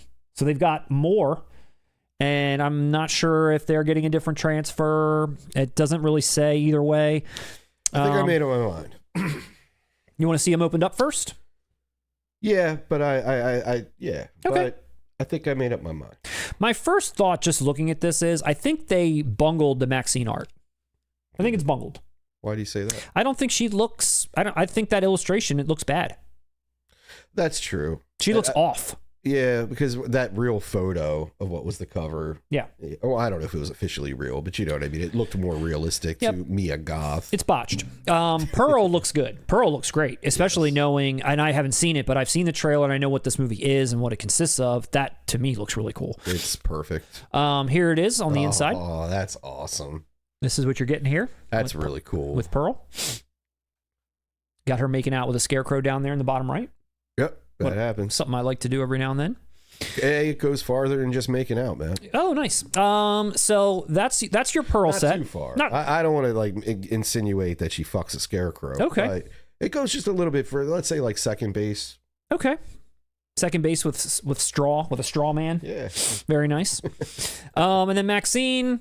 There you have like that inside booklet. I feel like is a better illustration. I just feel like that cover is botched. I think that looks even less like Mia Goth. It looks like Julia Fox or somebody. It does. It does. I love that Kevin Bacon's in this. Always love him. Love Giancarlo Esposito. Mia Goth. I think she's a great actress. I'm excited to see any of these. And I also, for the record, not for nothing, but I also like Bobby Cannavale also a lot. Yeah. He's always showing up strong to me and stuff he's in. Dude, for real. No, yeah. I'm with you on that. I think he's cool. Yep, absolutely. Elizabeth Debicki. Same, dude. You know how many movies she showed up in where it's like, what a piece of trash, but oh, here comes Debicki. Here goes. It just immediately turns around, man. You remember that one? As soon as I saw Debicki, I knew it. You remember that one, though? The one with Sidney Poitier the and one Debicki? No, the one with Debicki, yeah. That one. It wasn't very good, but it was like... was it the one with Christopher Debicki. Nolan, Tenet? The one, yeah. Yep. Is she in Tenet, Debicki? I think she is, right? I thought she was like the, she's like the lead. Yep, it was Tenet, and when Debicki showed up, it was fantastic. She steals every scene. Great. I think Debicki is the word of the night. Yeah. I think we were just desperate for anything exciting in that movie. She was in that movie too. That other one. Yeah, that one film, remember? Maxine. I would say if X was included, you could snap up all these, but the fact that it's not, I think that's going to cause some people to pause a little bit unless they're solo. Because how many Maxines are going to get bought? Based on what I saw, again, having not seen it, but based on what I saw, there doesn't seem to be a lot of love for Maxine. So it's almost like, how many people are going to pick that up? You're just going to get Pearl. I know a lot of people would have probably liked this collector's edition of X as well, which maybe we will get. From Second Sight? I don't know. It doesn't look like they're going to put it out. But you know how us collectors are. You don't want two of the same in a trilogy of that's what I'm saying. A certain it's like way. That's why it's tough. And then an Arrow version of X next to it. That'll bug everyone. It will bug everybody. But I think, dude, I made up my mind. I'm just gonna buy Pearl. Okay. I'm just gonna buy Pearl. It's cheaper than that set. It is. I feel like you said, if I don't get a special Maxine, if I had a great trilogy collection, that would be great. Yeah, but Maxine is expendable, especially to spend the money on Second Sight for this deluxe set. No, if all three of them were in there, you might have got me. You know, Debicki's in there. Oh shit! Don't forget Debicki. That's true. Don't forget about little old Debicki up in there. That's true. No, but what I'm saying is, I think we'll get a cool set of X outside of what A24 did. And you said there's more features There here. is. And Pearl is the best. I settled on that. I wasn't sure at first, but I'm on the Pearl side now. Lindsay, what's the chat feeling about this trilogy release as well as these 2 standalones? Are people on the fence? Yeah, it looks like quite a few people were going to get the standalones versus the set. Okay. There were 2 people. One person was wondering if the A24 release was one of the oversized. It looks like it is. I know they have regular ones and they have like really tall ones like Midsummer, and I think there's another one they did that with, but it's like really tall. Oh, oversized. Yeah. Oh, like God. tall. Yeah, I'm avoiding that. Yeah, completely. hate Nick that too. Sweat said it's definitely oversized. It was confirmed via their social media. I can't find it I can't find any of the information like that on their website or on social. Yeah, I think Lighthouse was the same way. It's very like Yeah, tall. someone did say that. Yeah, very tall. And same with the Midsummer. Like Oh, you that's the said. deal breaker right there. Then, yep, second sight. You can't go wrong. Second sight's great. It just stinks that X isn't there because people would have bought Yeah. X and Pearl instantly. Well, not only that, I would have bought Maxine too, just True. because just to have all 3 of them. I'm that kind of collector. But yeah, I guess I'm just gonna live with a solo release of Pearl, an excellent solo release of Pearl, because that looks incredible. Now, for us collectors that do alphabetical order, Yes, I would not have had all 3 next to each other. your Does- point. That wouldn't have worked out for me to put them all next to each other. Like my X would have been all the way over X and P would have been all the way over there, but it would have been nice to have all 3. You're saying it's nice to have all 3 on your shelf together. I'm saying it wouldn't have been that way for me. Well, let me ask you this, because even when I organize my shelf alphabetical order, I still keep Raiders of the Lost Ark. Like Temple of Doom and Last Crusade are going to be in the R section, because I'm going to put them after Raiders of the Lost Ark. I've got mine in box set kind of a deal, so it just doesn't matter. But you have 3 But even singles. that, let me ask, so what, your box set is called Indiana Jones, so you put it in the I? Probably, yes. Isn't that corny, though, too? Well, it's Indiana Jones box set. Well, let me ask you this. You want your Tarantino box set. Where would you put that? In the T? Ooh. The Q? On my coffee table. On I the just coffee pick it up table? where I want. Okay. Maybe. I don't know. That's a good actually had point. that That's a good problem. point. I had that problem. On DVD, they had this Kubrick set that I had, and I didn't know. I was like, should I put this in the K, the S? That is a good I'm point. like, should I take them out? It's like that Wes Anderson box set. Where the hell's that go? I don't even know where that doesn't even live on a shelf. Anyway. There were a couple people too that said that they have the German trilogy. That there was a Pearl. Oh, Steel, there is. There is. The 4K steel from Germany. That is And correct. they're gonna stick with that. That is correct. Is it sold out? I actually don't know, but maybe that's the one we should get. I want them all 3 in one. I just want them all 3. The X trilogy. Am I boring you, Russ? I need the Debicki trilogy. Dude, you heard it in the intro. We're all a little off. A little spacey today. A little spaced out. All right. Well, It happens. I think we're doing our job, though. I think are you not entertained? Scott Shermer said the Wes Anderson box set goes in the trash. that's where it lives, along with my boat shoes. Wow. All right. Well, that's your X and your Pearl and your Maxine update for the week. Yeah, and I'm picking up Pearl. And you're going to pick up Pearl. Okay, very nice. Very nice.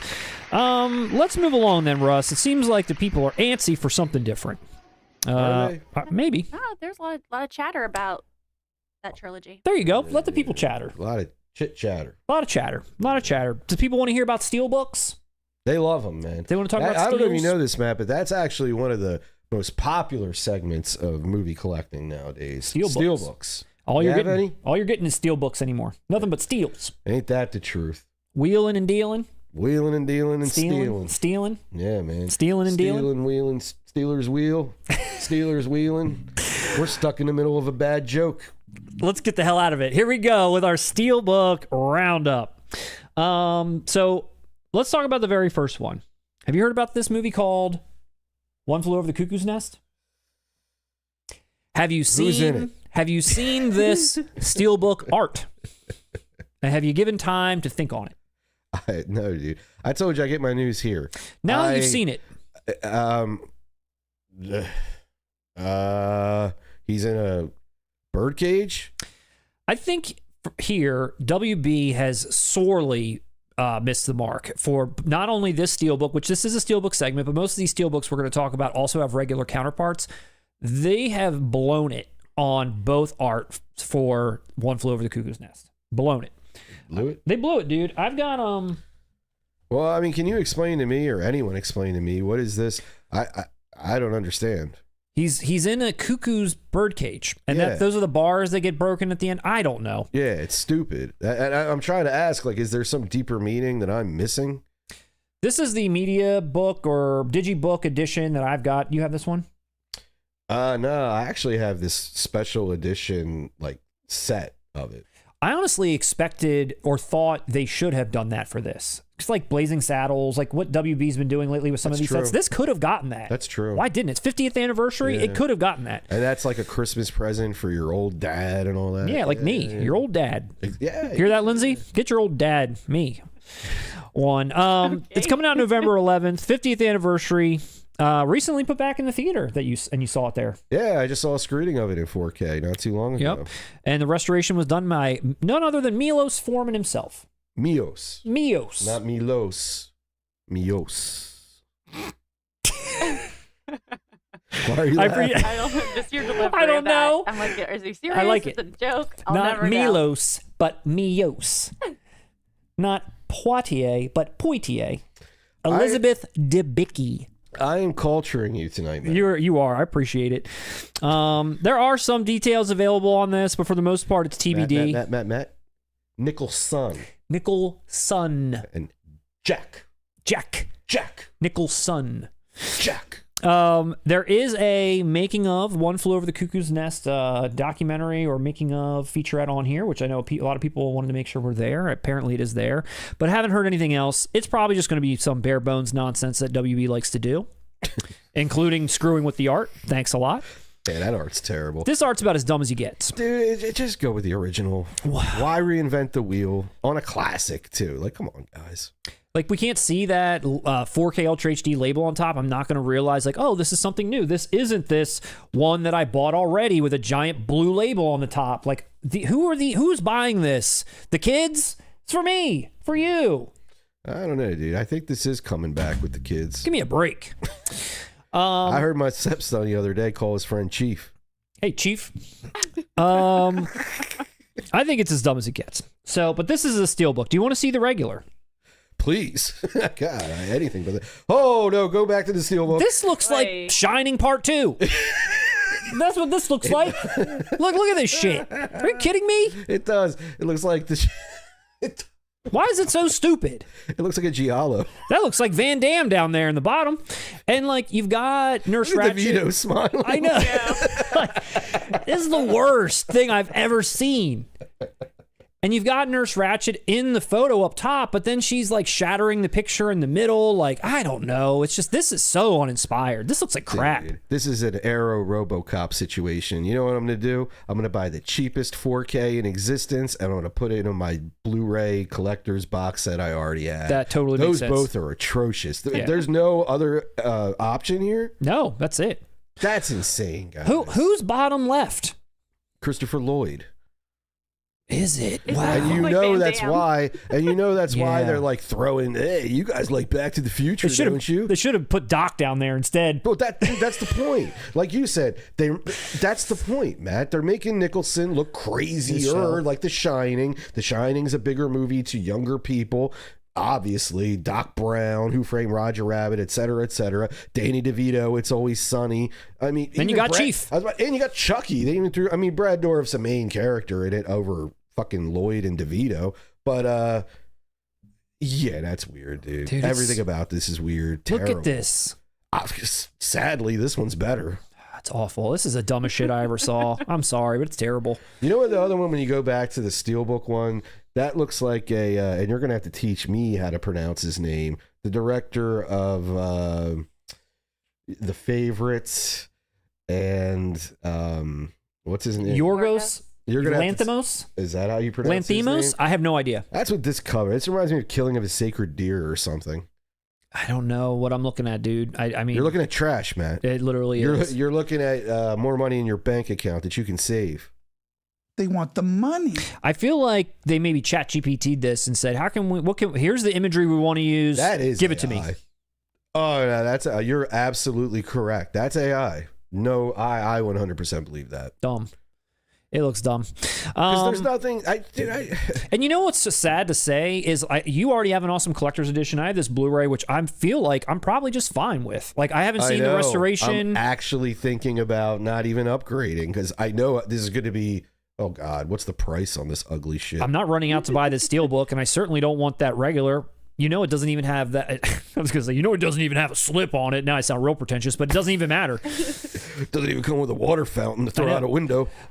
Freaking, I love how they put the digital code, you know, when you have to redeem it by or else you lose out. It's like you only have 2 years. But this is the type of title that if you wait a while, this will fall on like a groove sale at $9.99. $6.99. Buy three 4Ks for $9.99. 100%, dude. I'll do that and then just put that in the superior physical packaging I have. Yeah, no, I agree. This is a shame. I was really sad to see. When I saw the Steelbook, I was like, God damn, hopefully the regular's decent, and none of them are. And then I was like, why didn't they put a collector's edition out, you know, in a hard box and put that dumbass Steelbook in it? I was hoping it was going to be the Ace Ventura situation where it was like, cool, the Steelbook's ugly. I want to go with the standard. Yeah. And I was waiting for the standard to just be the classic artwork. But nope. Nah, somebody got creative. Nah, it sucks. I'm assuming the chat feels the same way, Lindsay. Yeah. Tell me I'm right. Okay. Shweezy just said cuckoo covers are straight trash. Straight trash. And Scott Shermer said, this is truly heinous. It's heinous. Guys, we got it wrong with Pee Wee, but this is unanimous here.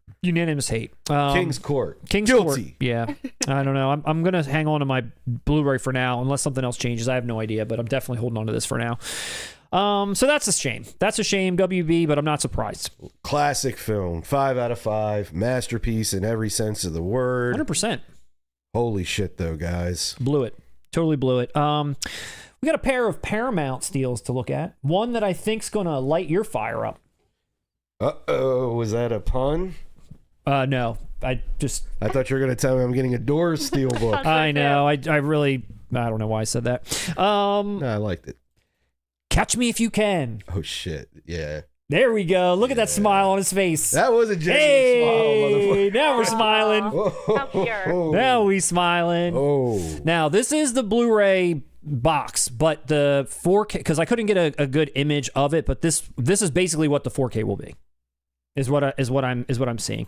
This is the regular, which is again kind of the same sort of arrows and art and everything else. But it doesn't look like they're tampering too much with it. They tampered the artwork, but yes. Yes. That is artwork's terrible, but I'm gonna settle. That's DiCaprio's photoshopped head on someone else's body. Yeah. But as long as they get this right-ish, I think I'd be okay. But I've never seen this. I adore it. I know you do. I'm ready to hear you. And you think about it, Matt. When do I go off about Steven Spielberg or Tom Hanks? Exactly, especially like modern or post, this century Steven Spielberg. How it never.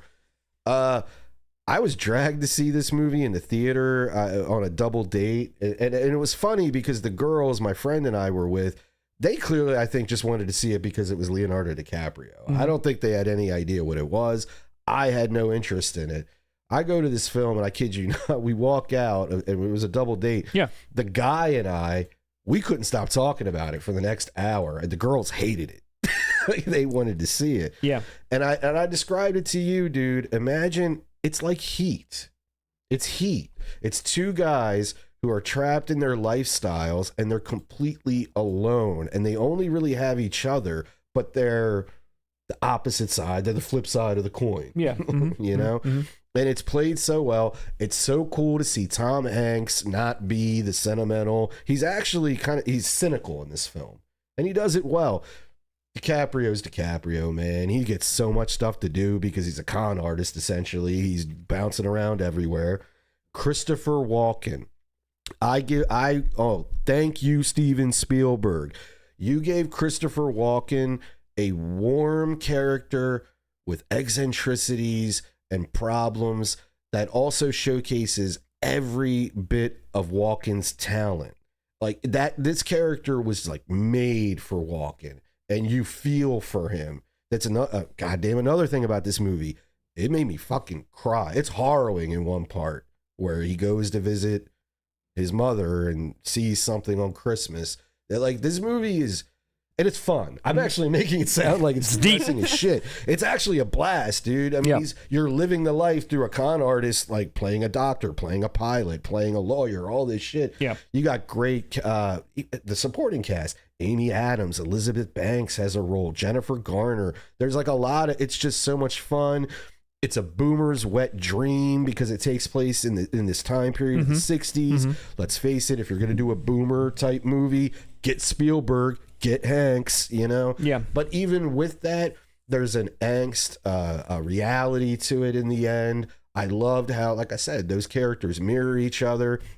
And it was a true story, which is cool too. I'm sure it's done up. I don't know how accurate it is, but yeah, dude, I know I'm crazy, but this is a top 5 Spielberg film for me out of his entire filmography. I would put this in his top 5. I know it's off, that's me, but this one impressed me a lot. I think it's just, it was everyone involved. This is stuff that everyone loves. Spielberg loves this shit. Hanks loves this shit. You know, it's just, it's there with a great story to hold it together. I think this is like 5 easy pieces all over again. I think you just sold the whole audience on this if they hadn't seen it. Well, I mean, you're not going to get, you're not going to hit everyone. I mean, this movie ain't going to hit, well, 5 easy pieces hit me emotionally. You're not, I'm just saying how you sold it. I'm saying how you sold it. Oh, yeah, but it is, dude. It's, I tell you, it's much more a film that people like us would like than it is what it was advertised to be as more of a, you know, Spielberg family fun all the time. Yeah. It really is good, man. All right. Well, and entertaining as hell. So there you have it. I'm going to give Russ a round of applause for that. Thank you, sir. So Catch Me If You Can. Paramount's putting this out in 4K. Steven Spielberg title. And they're also doing Steven Spielberg another solid with Minority Report. I want to hear your thoughts on this because you are a big fan of this film. I love Minority Report. I think Minority Report kicks ass. This is definitely a movie that deserves a 4K. Absolutely. And I will say this is the first movie I ever saw Colin Farrell in, and he was maybe my favorite part of the whole movie. I've heard that. He's awesome. I've never seen this film, but I've always read that Colin Farrell is great. Like, you know, like, and obviously I'm going to assume he was in some stuff before this, and obviously he's gone on to do great stuff after, but it's like one of those situations where you're watching a movie, it's Steven Spielberg, it's Tom Cruise, it's like, you know, whatever. And then there's this guy playing opposite of him that I didn't know, and I was like, oh, is this just going to be some like throwaway, whoever? And dude, this guy's great in it. I'm like, wow, yes, this is so cool. Who is this guy? You know who I think did that to a lot of American audiences? Similar was Jude Law in Road to Perdition. Oh, I love that movie too. I think I knew who he was, but I didn't really care. Yeah. But I watched Road to Perdition, and I was like, oh, who the hell is this guy? Yeah. Everyone in this movie's top notch, and he's holding his own, and it's creepy, and yeah. Yep.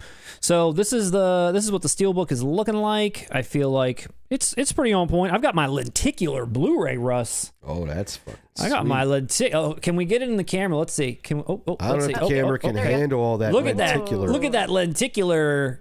Oh, there's Tom. Like he's here with us. I think I just became a Scientologist. I know. He's got like the board up. He's like doing his hand thing. He's like, oh, too blurry. Like moves to the next thing. He's like doing all that stuff. Love it. Just want to give this a quick plug.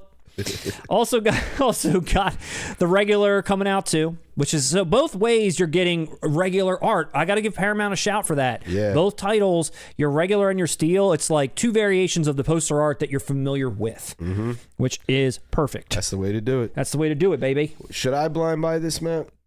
I don't know, dude. I don't feel like this seems very you. I don't think so. I don't know. I wasn't going to. Yeah, I just want to hear your thoughts. really? I really, really love the concept of this movie. I think it's acted really well. The story, the plot, a little bit of the twist, if you want to call it that, I think lands pretty well. All the acting is great. Again, Colin Farrell, awesome. His story arc and what happens to him in it, great. Awesome movie all around. For those watching who are probably like, yes, Russ, you should watch that, you asshole. Like sci-fi is definitely more Matt's lane than mine. My problem with movies like Minority Report, just I've never seen them. I'm sure it's great. I'm sure it's fantastic. I can't prejudge it.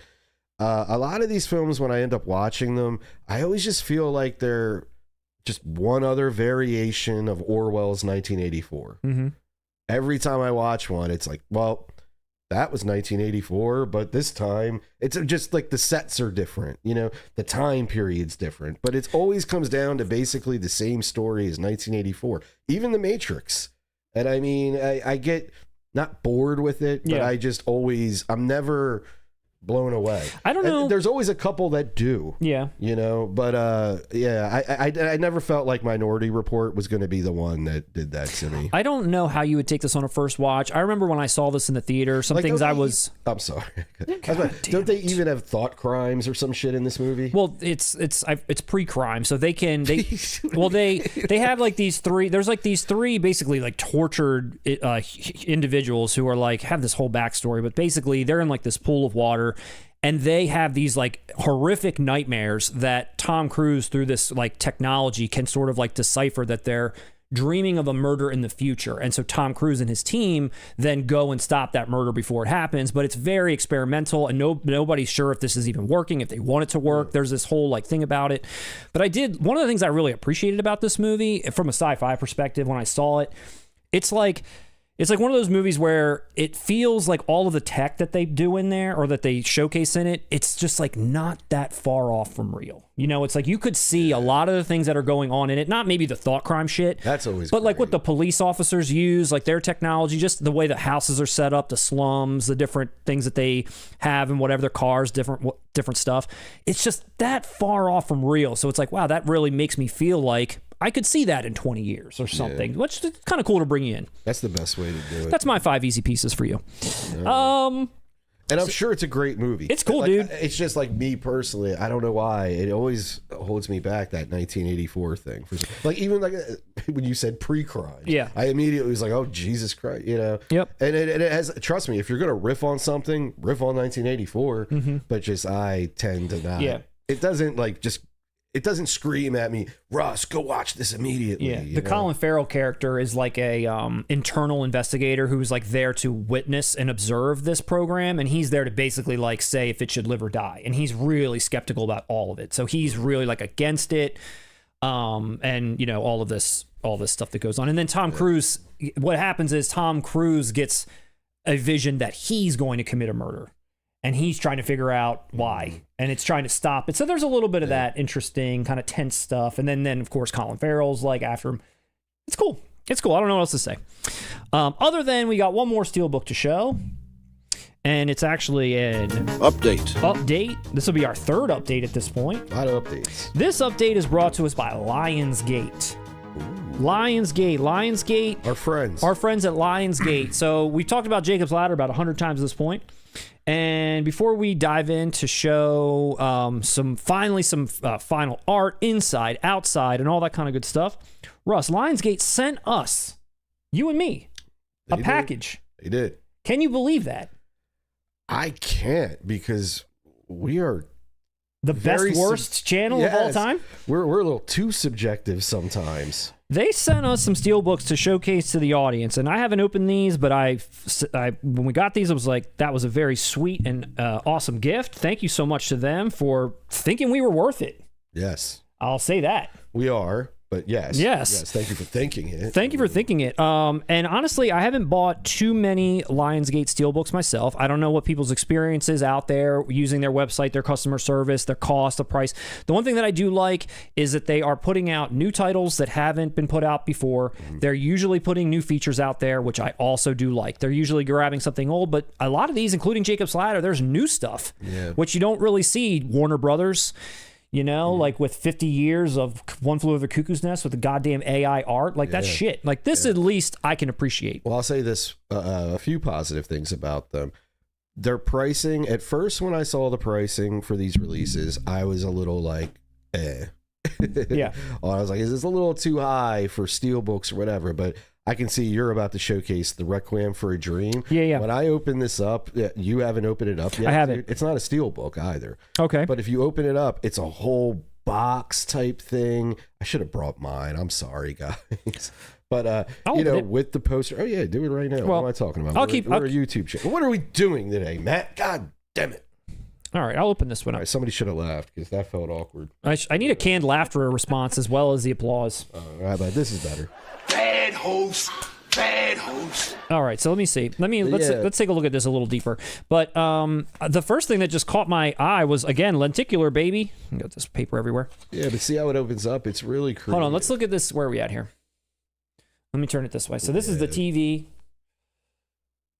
See, can we get, there we go. This is the lenticular 30 live days to stream. revolutionize your life. I mean, and look how like nuts she looks there. It's kind of hard to do. It's coming across. There we go. I mean, that's kind of, it's not that I'm sliding this on my shelf this way, but that is pretty cool. I mean, it looks like the TV. It's got the ad on there. But they have it on the spine too, the name, if you want to slide it in traditionally on your shelf. A little glue dot. But the way it opens up, it's like a Can you open it up for the audience here? Yeah. Show the audience, Russ, what LIONSGATE Limited is up to. Because, I mean... It opens from the side, Matt. Look. Oh. Boom. Oh. Now, I'm going to hold it like this. Can you go through the contents inside, please? I'm shocked. Okay, so we have a poster. Yes. Wasn't expecting a poster. Yeah, postcards. And I don't know about you guys, but there's been plenty of social occasions where I've needed postcards of Requiem for a Dream, and I had none around. Here's my girl, J-Con. She's about to do something there. A to A. Yes. Marlon. Legend. We got a digital code. We got Ellen. Legend. Alice doesn't live here anymore. And then this guy. Okay. So what else is in here, Matt? So then inside this box is a digipack. Yeah. With some artistic, you got J-Con and this guy on the phone. I refuse to say his name. And then on the inside is them stealing the TV that is the packaging, basically, which, I don't know, overall, I didn't realize it opened that way. I know. And what I'm saying is you have to admit, impressed by that, honestly. They are putting creativity into it. The other thing I was going to add also, though, about the pricing, even if you still think it's too high, I noticed on the site, they consistently have sale. That's always like a 10% off. They'll just pick, it's almost like a staff picks type of deal. Yeah. And you can get them like $10 off if you just wait once in a while. Like, let's say if you wanted this, if it doesn't sell out, you'll catch this on a sale for about $10 off. They do it, I think, every month. Just random titles they'll pick. Well, it's pretty awesome. I mean, not going to lie, like I didn't realize all of that before we opened it up. But I do like that packaging. I think it's pretty cool. And I'm not in a hurry to watch this movie again. I told you that when we got this. I was like, I don't know if I'm ever going to watch this movie again. It's just that, like, it's too much. Well, like Salam Bombay, I get together with my family once a year and I watch Requiem for a Dream.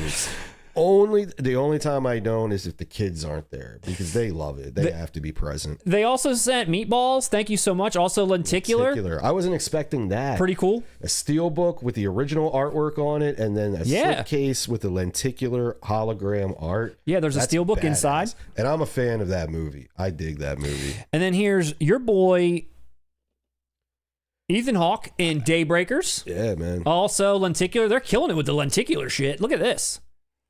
Like I said, it's pretty awesome. And like the combination of that with the new features, I do like the gate is truly putting effort in. On the bottom, and I'm not just saying that because they're sending us free shit. I'm being honest. Like, I like this. They didn't like take meatballs. What we just complained about with One Flew Over the Cuckoo's Nest. This is the original art. You just made it a hologram. If I think that's goofy, I can toss the slip and I have the steelbook with the original art. Yep. No, that's when you don't reinvent the wheel.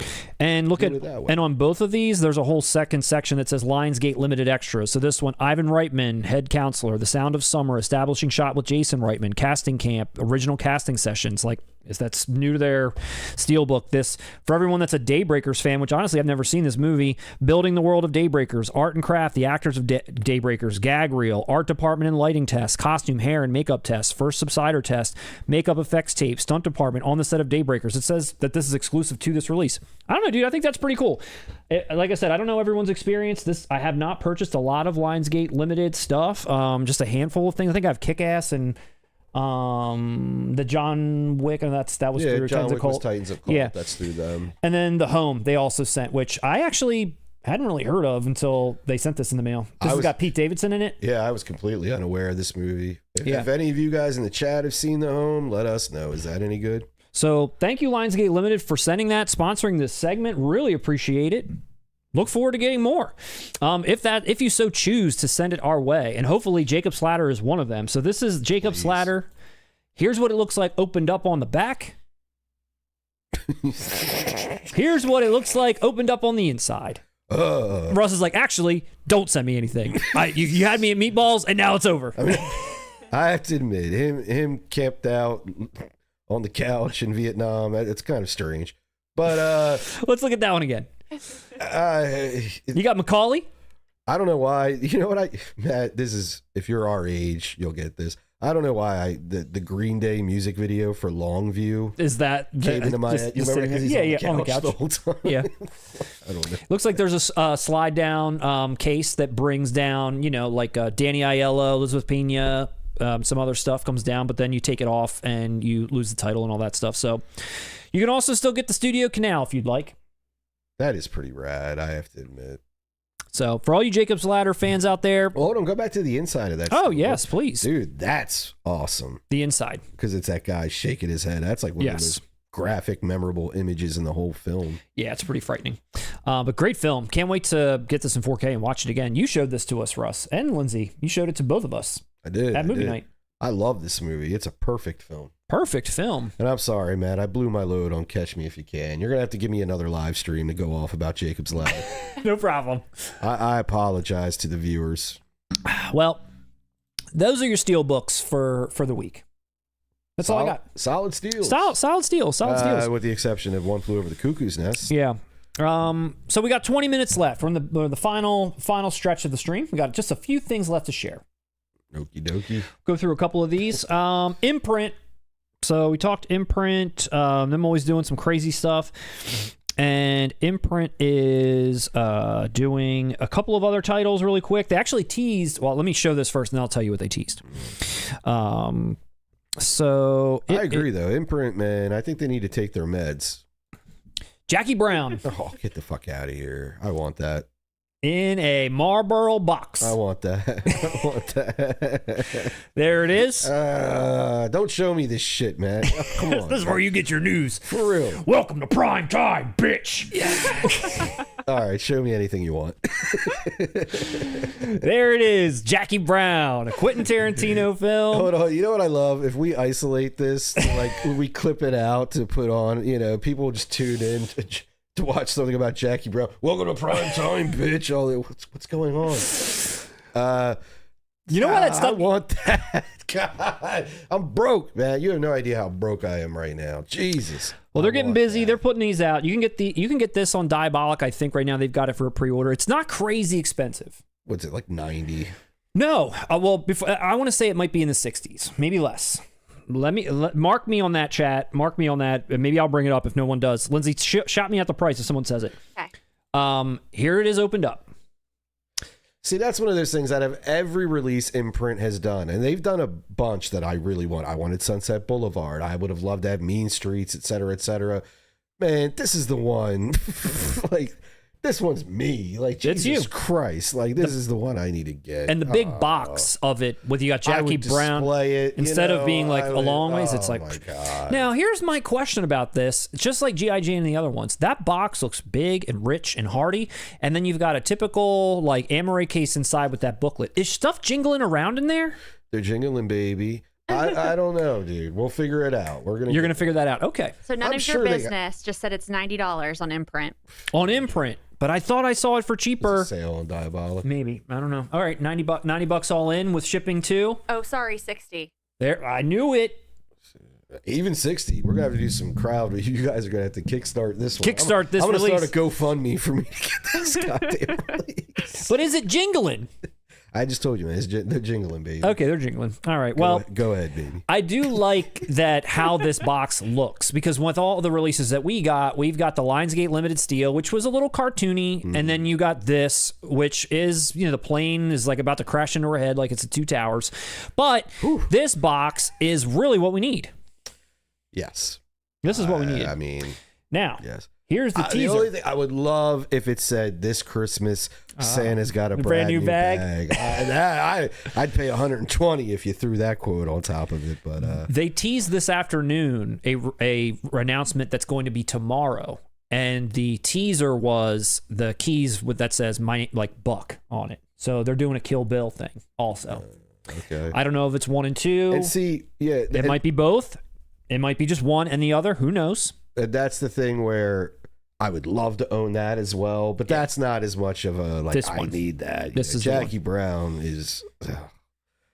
All right, there it is, man. Thanks, man. And then another one that they're putting out, Russ, which I don't know if you care about this or not. I think you like this movie, but maybe not enough to buy this. Spike Lee's box set. What are you going to do now, man? Silent Night, Deadly Night. 1 and 2. Comes with a VHS. That's cool. Comes in a slip inside with the release itself and all the posters and comic book and everything you can shake a stick at here that you're getting. I think that it's like Scream has put this out already. I believe it's all the same features, etc. But you know, not only has Scream put this out, I believe it was Vestron. They might have, they put out like 3, 4, 5. Gotcha. That the VHS, is that the original VHS? That doesn't look very shocking or disturbing. That looks like me if I dressed up as Santa Claus for Halloween and just held an axe. Looks like the zombie army. It does, like this with the chimney. Now that. Dude, every time I see this, I just think of that Tales from the Crypt episode. Yeah. It's like one of the best ever. What was that guy's name? Drake something? Larry Drake. Larry Drake. Oh, God. And Mary Ellen Trainor screaming at the end. Yep. God, that's such a good episode of that show. Larry Drake is terrifying in anything. Every time. Was Larry Drake ever cast as like your neighbor? A handsome guy? Was Larry Drake ever in a romantic comedy? No, and I think they actually added was he some up for to the his role? face. Did he lose out to Richard Gere in Pretty Woman?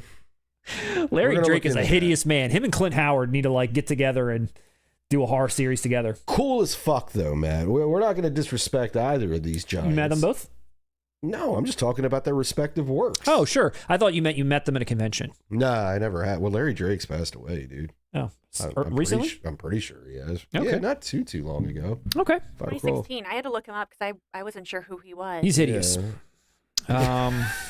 Rest in peace. No anniversary for his passing away, huh, Matt? This year in history, 10 years ago, this hideous creature. Dude, he was so effective, though, as that guy. That's why they cast him. That Tales from the Crypt episode fucked you up. It did. Saying all this shit. Bro, it did. Dude, it did. He terrified me. And when I see this guy, see the guy on the cover there with like he looks like just some regular random He's younger. dude. Yeah, he is. Like, I'm not scared of him at all. He's just insane. Like Larry Drake is insane and evil. And gross. And needs to be banished from planet Earth, according to Matt. According to me only. According to Matt. So that's your Imprint update, Russ. I wanted to share both of those with you. Mainly Jackie Brown. Well, let's talk about this, though. That's an awesome set. It's really cool. Badass set. It is. I'm with you. I might not even own the Scream Factory ones. I've never been a huge fan of these, but I like them. Like I said, I'm aware of the fan base, and this is an excellent. That's the best you're ever going to get. Best you're ever going to get. Silent Night, Deadly Night. And 1 and 2 are the only ones that people really like. The rest of them are just stupid, silly. Not that these aren't either, but these are legit fans. 3, 4, and 5 are more of they're in the Freddy's Dead category. Gotcha. You know what I mean? Yeah. Like if you're a diehard, you like them, but yeah. Okay. Well, with 10 minutes left, I want to share one box set and then something personal to me that is coming out that I want to make sure everyone is aware of, that no one probably cares about but me, but I want to test the waters with the audience. But before I do that, Sony, coming out November 11th, is putting out your favorite director, LUC Besson. Yes. A box set 9-film collection of his. 9 films. On 4K? All of your favorites, Russ. Many of them have been released solo, but some of them, this is their U.S. debut. Not all of them are in 4K, but some of them are. Some are in a HD remaster. You're going to get The Last Battle in HD, Subway in 4K, The Big Blue in 4K theatrical and director's cut, but not the U.S. version that has the Bill Conti score, which I saw so many comments about. Have you ever seen The Big Blue? It's a dolphin movie. No, but I guess there's versions of this movie that existed that when they put it out in the U.S., I guess someone took it and basically made it their own and made a U.S. theatrical version and put a new score on it that was Bill Conti's. So many people were like, "That's the one I grew up on. If it's not that one, I don't want it." And it's not that one. Yeah, I never seen the film, Matt, but you know my Bill Conti love runs deep. Oh, I know it runs deep. It's a gang. Yeah, you're with them. I'm in the Conti gang. You know, we're not fucking around. La Femme Nikita. We took your boy down. I don't even remember his name, man. Goldsmith? Yeah, exactly. You don't need to take him down. Oh, Connie took him down. You don't need to take him down. Every point I made about Conti versus Goldsmith, I won. La Femme Nikita is in 4K, Russ. Atlantis. I already have that. Atlantis in HD. Leon, 4K theatrical and director's cut. Now with Dolby Vision. They're giving you the Dolby Vision this time. I don't think you could get that previously. The Fifth Element 4K, also now with Dolby Vision. Unable to get that before. The Messenger, The Story of Joan of Arc, 4K theatrical and directors, and then Angel A, or Angela, as I like to call it. With the exception of The Last Battle, Atlantis, and Angela, all of these discs are packed with like a lot of stuff, honestly, a lot of features. Full length of documentaries, partial making of documentaries, tons of interviews, making of featurettes. Nothing that appears to be new for this set necessarily, but a lot of stuff that's new to the US. This is what it looks like on the inside. All the releases look like on the inside.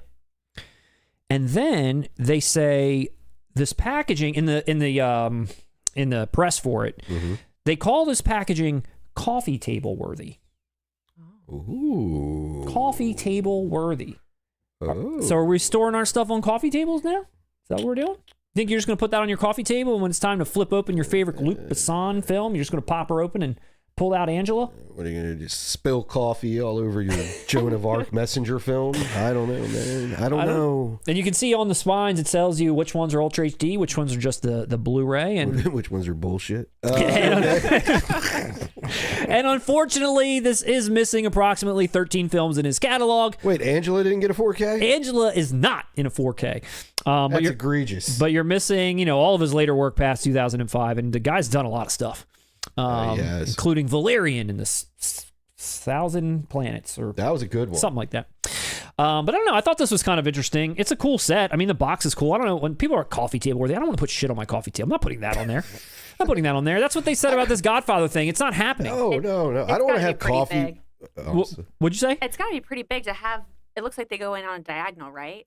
I mean, I like the concept. Yeah. Massive space. No, but I don't want to have coffee with somebody and they're looking at me like, you own that movie where Natalie Portman was exploited. I mean, that's not going to make for good conversation. It goes right next to your Roman Polanski box set on the coffee table.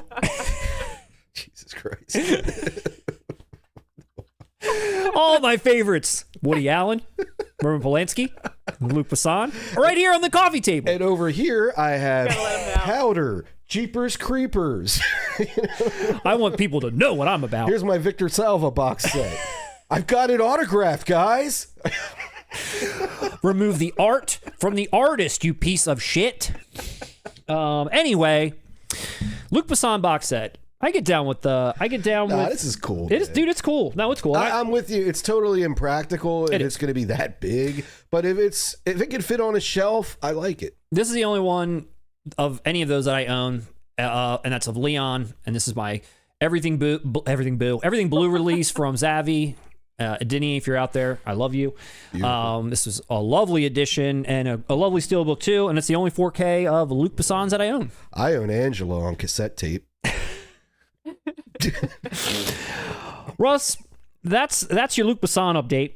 He's doing well. And with the remaining time, because I do want to say goodbye to the chat, but I did want to just share one thing that, again, is a personal thing for me that I'm very excited about. And I've been, me, I'm the kind of person that waits forever for box sets. I hold off on buying anything single. I don't care what it is, but if I feel it in my bones that a box set's coming, I hold the hell off. I ain't mad at you.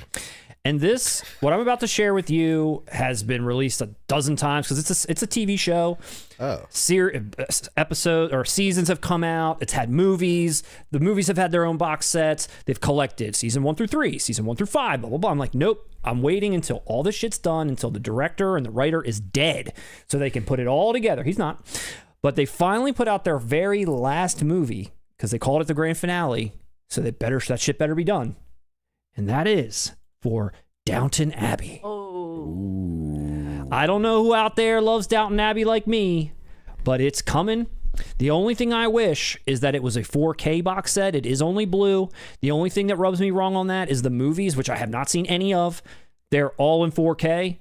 Could have maybe put those in there in 4K, but I'll at least I've seen every season of the television show. I just have not seen the movies that have come after, because again, I've been waiting for this box set forever. Now here it is, the Ultimate Legacy Collection, Russ.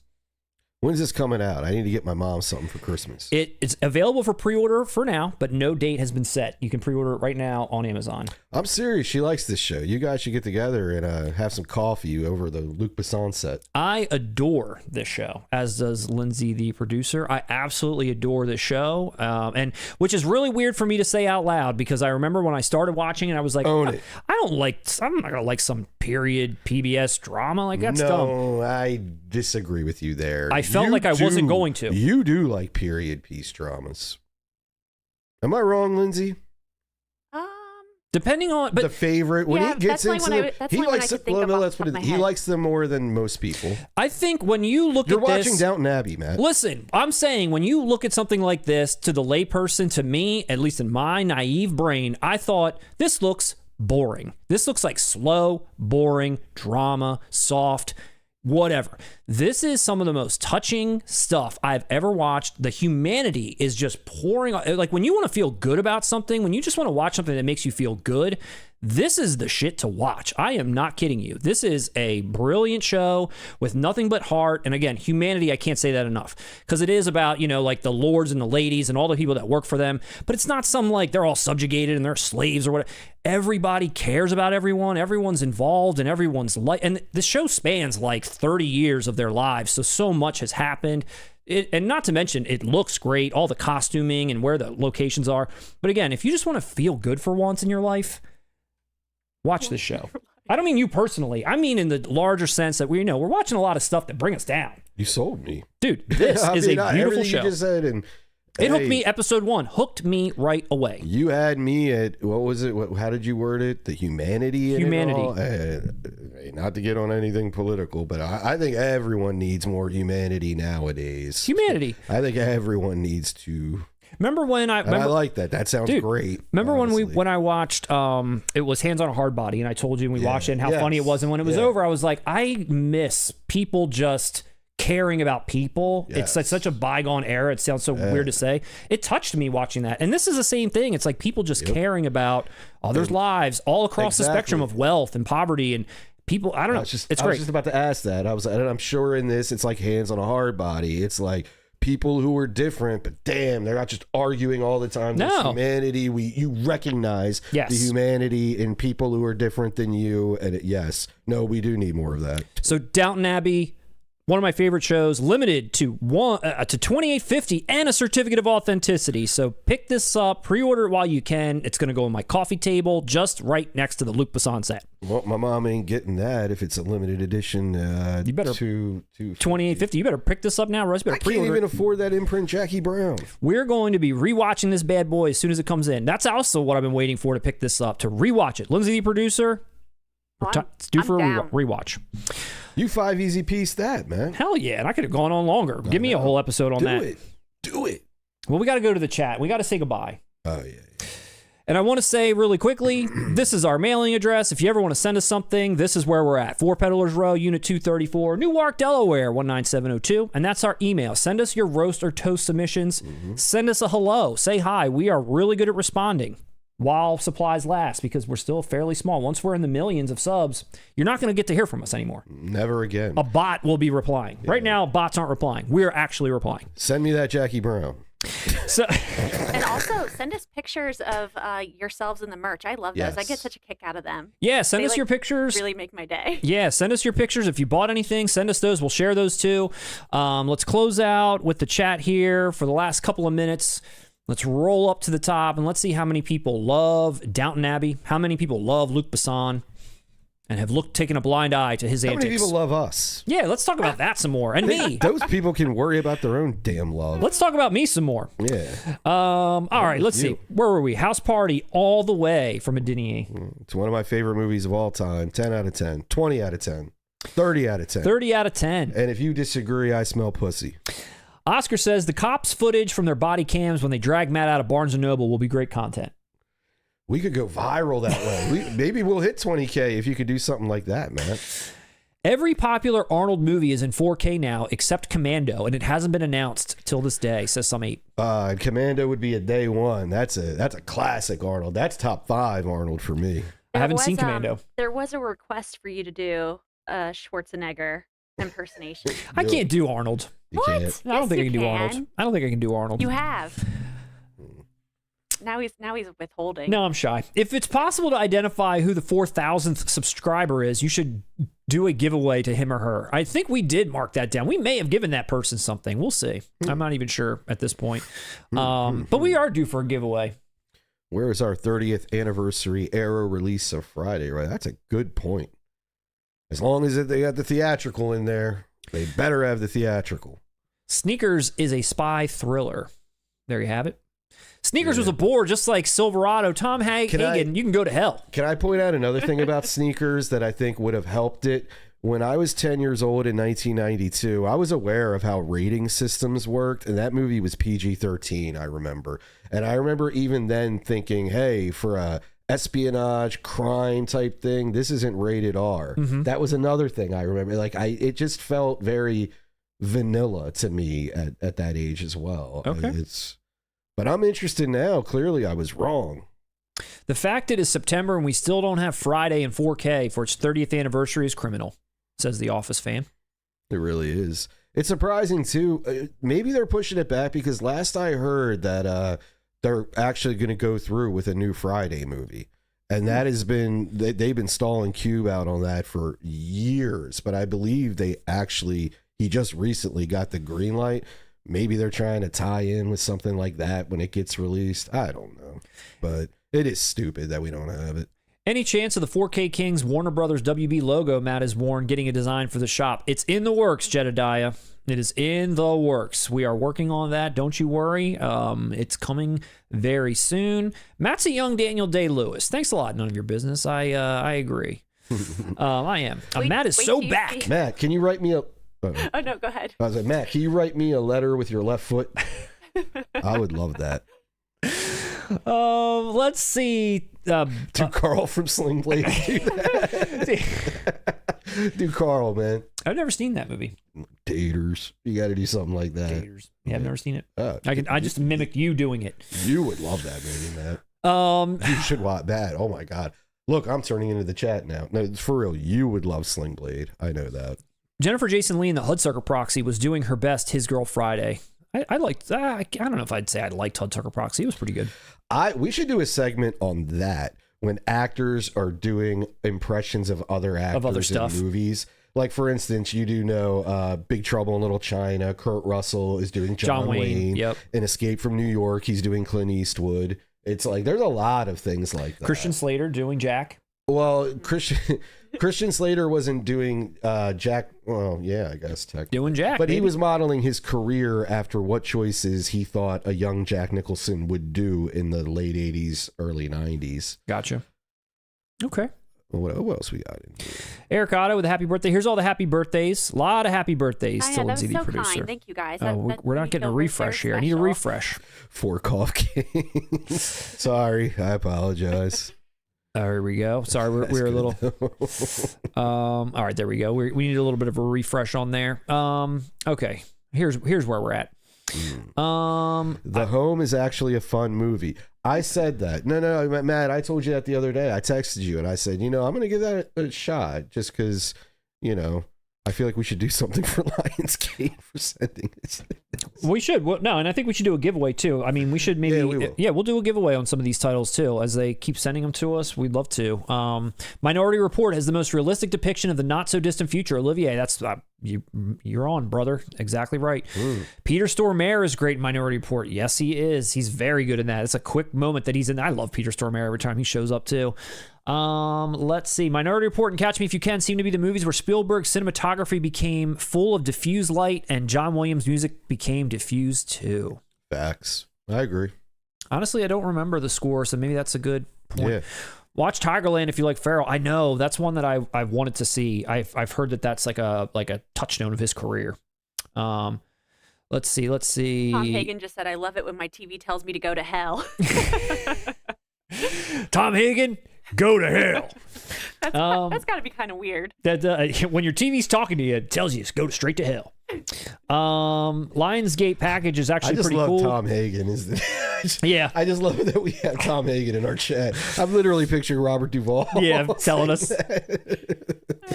Let's see. The Lionsgate package is actually for producer Lindsay, you savages. Yeah. Congrats, guys. You two are the only YouTubers who deserves to get free stuff because you two actually talk about movies, and now this. Thank you so much. I mean, we'll take all the free stuff you got. I mean, I'm not gonna not speak my mind and tell you what I do or don't like. But if they want to send it so we can showcase it, I'm happy to. And if it's great, it's great. I mean, I don't necessarily know about home or Daybreakers, but as far as what they look like, I didn't pay for them. As far as what they look like, they're great. Can't say if they're worth the price because I didn't buy them. They look good. They look great. Let's see. Lionsgate Limited is great work. Frailty is one of my. I know Frailty. God, I just gotta like get off my ass and get that. I gotta go direct to their shop and get it. Matt should do an impression of Keith David saying, "I know it's pretty, baby, but I didn't take it out. I didn't take it out for air." Do it. I don't know what movie is that. It's Requiem, man. Does he say that to her? She's talking. Yes. I don't remember that part. We'll just say it. It's even funnier if you don't. I can't do his impression. I can't impress. He says it. What do you think he's taking out when he says it? I know, but I'm saying I can't do a Keith David impression. That's true. I think if it's more gravelly, it has to go to me. And I think if it's more... I need to workshop these a little bit more. I totally read that as Keith Sweat. I thought it was like Keith from Sweat. Freak Me Baby. Keith, nobody. Come on, man. Do your Keith Sweat impression. I've never seen this movie. Oh, God. Someone take a shot every time I say I haven't seen this movie. I swear, we're going to branch off one day. We're going to start another podcast, and it's going to be called "I Haven't Seen This Movie" with Matt and Russ. I mean, that would be a solid podcast. Maybe that's our Probably Patreon. get more subs than this. maybe that's a Patreon live stream. Basically, I just described reaction videos, but I'm going to take credit. Lionsgate Limited puts out great product. The Home is supposed to be a very silly, bad movie, but I haven't seen it. Red Letter Media just did a review of The Home. Not good. We don't plug other channels on here. I'm just kidding. I like Red Letter Media too. So that Kate Bush song, it had a life in that movie and also in Stranger Things. Oh, Daybreakers couldn't break it the way that Stranger Things did. You like that? Just got the Dune Sand Shadow box in today. Absolutely stunning release. Steelbook Obsessed. How much did that cost? The fact that there's sand in it is hilarious to me. It looked insane, though. It looked... I got a few from Lionsgate Limited, the Conversation 4K, Basic Instinct. Those are the three that I honestly would really like to have also. And I thought the Apocalypse Now steel looks pretty cool as well. Let's see. Jackie Brown, one of those movies that went from underrated to overrated, much like Dune 1984. Whoa. Ooh, that's a hot take. Underrated and probably stayed underrated in his filmography, I would say. What? Jackie Brown, I think. No. I get the point. No, Jackie Brown did, because what happened with Jackie Brown was when it came out, it didn't hit like Pulp Fiction. No, and a lot of people didn't react, so it became kind of cool to say Jackie Brown was the best movie of all. Was his favorite. But now he's pointing out that that's come full circle. Yes. But I guess I'm just not as familiar with Lynch's Dune to know if that's apt. Maybe. The Silent Night, Deadly Night, Santa looks like Dan Aykroyd trading places with a whole salmon under his Santa beard. That is one of the funniest scenes in any comedy. Dude, it's awesome. No, when he tries to off himself. Even when I was a kid, I thought that was when he tosses the gun and then it goes off. Yeah. And he still looks so miserable. Dude, it's great. Hilarious. Steelbook Obsessed. If that imprint... No cream corn. Shh. We've gone a whole live stream. I don't know if they can see what I see right now. I saw it, but I haven't said it. It's a movie that begins with the letter S. We've gone this far. We're not going to mention it. Look what Steelbook Obsessed said. If that imprint Kill Bill set's the whole bloody affair, I'll have to double dip. Yeah, what do you mean? Like, of course we'll double dip. Everyone's going to buy it. That would be instant. But I actually saw an interview with Tarantino where he said he owns the rights finally. He owns it himself, but he has no real interest in putting it out. I didn't even consider if the imprint thing would be the whole bloody affair. Scott Shermer has got something to say directly to you. I'm not going to say it. Scott, listen, I'll respond. Please, give me a second here. Goldsmith Scott, better than Conti is what it says. Just so the people can't see. Yeah, Goldsmith better than Conti. Okay, now Scott, it's a valid opinion. Okay, the problem is we did a scientific test and Conti won. Goldsmith must be the finest film composer. Have a look at the sheet music for Alien. And you know what the biggest in our scientific test, one of the options were sports movie theme music, because they both have two classic, well, arguably, but Rudy and Rocky. Okay. And I think you'd have to have the intelligence of Rocky to think that the Rudy one is more known, more part of pop culture. That wasn't anyone's argument. Hits harder. Yes, it was, but it wasn't any argument because we were doing scientific experiments. There was logic involved here, so we weeded him out on that one. Then there was another example. I forget what, horror or something. There was something else, and it was like, damn, Conti won in that category as well. Here's what we should do. We should bring up all the scores that they each did and go down and compare side by side. All right, Downton Abbey. Now we're in the Downton Abbey portion of the show. Downton Abbey is meant to be watched with tea. Matt watches this right after he watches the Golden Girls. I friggin' love Golden Girls. I'm not even ashamed to say that. I love it. I've got all the seasons as well myself right now. They're over there. Matt, did you and Lindsay produce or watch it? No, I didn't. We did not. I haven't seen any of the films, but I actually read that the grand finale is a perfect way to end the entire series, which I love that about it. I love to hear that it's all the callbacks. It ties up so many things. It's just, that's exactly what I want to hear. Let's see. Good God, how many discs is that? There aren't enough Sundays left for me to watch all that. Is it better than Monk? What? Downton Abbey? Downton Abbey. I'm going to say no, but I've never seen Downton Abbey. I did not see Gosford Park, but I know it's the same writer that directed that, or wrote that movie. I don't know if he directed it, actually. I thought Altman did Gosford Park. Scott Shermer said, so it's like Silverado with teacups. Scott, you want me back there? That's a good one. The Office fan, I'd rather rewatch Community for the 5th time than I would Downton Abbey. Have you ever seen it, The Office fan? That's all I'm going to say. Have you ever seen it? Man. I'd rather eat my own head, said Vincent Doyle. Have you watched it? Have you watched any of it? Watch the first episode. You guys are poking the bear. Matt's getting tough now. Now I'm getting angry. Have you watched it? Have you watched it? Matt You watched those old women drink tea? They're not all You know old what women. you're talking about.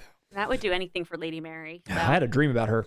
Matt slept on Samantha Morton in Minority Report. She killed it. That you're absolutely right. She's one of the what do you call them? Like the people that have the visions. She was great in that. Awesome in it. In fact, can we send you DVDs or only 4Ks? Tom Hagen, you can send us whatever you want. We'll show it on here. We'll be appreciative of anything we get in that mailbox, please. And no gift is too small or too big. And then let's see, lastly, precogs. Thank you. Yes, that's what they were called, precogs.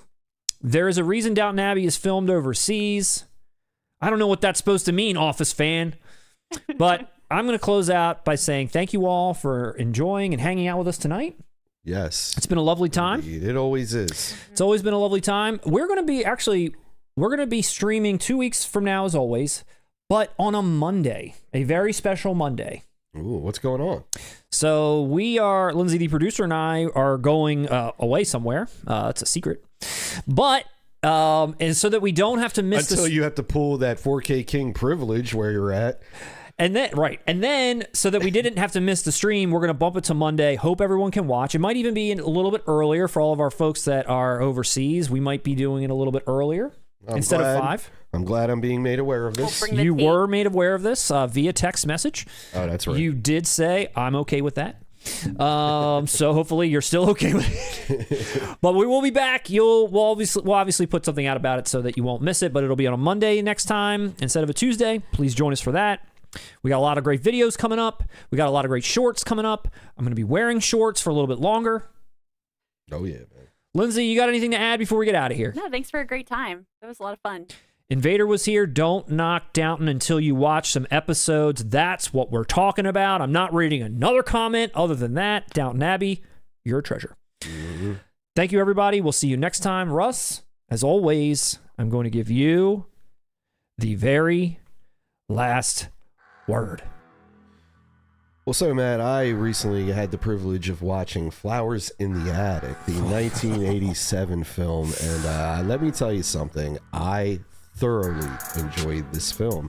I was aware of it on a very base level, but I didn't have any real knowledge of what the actual plot is or was. Wow, did this film, and I guess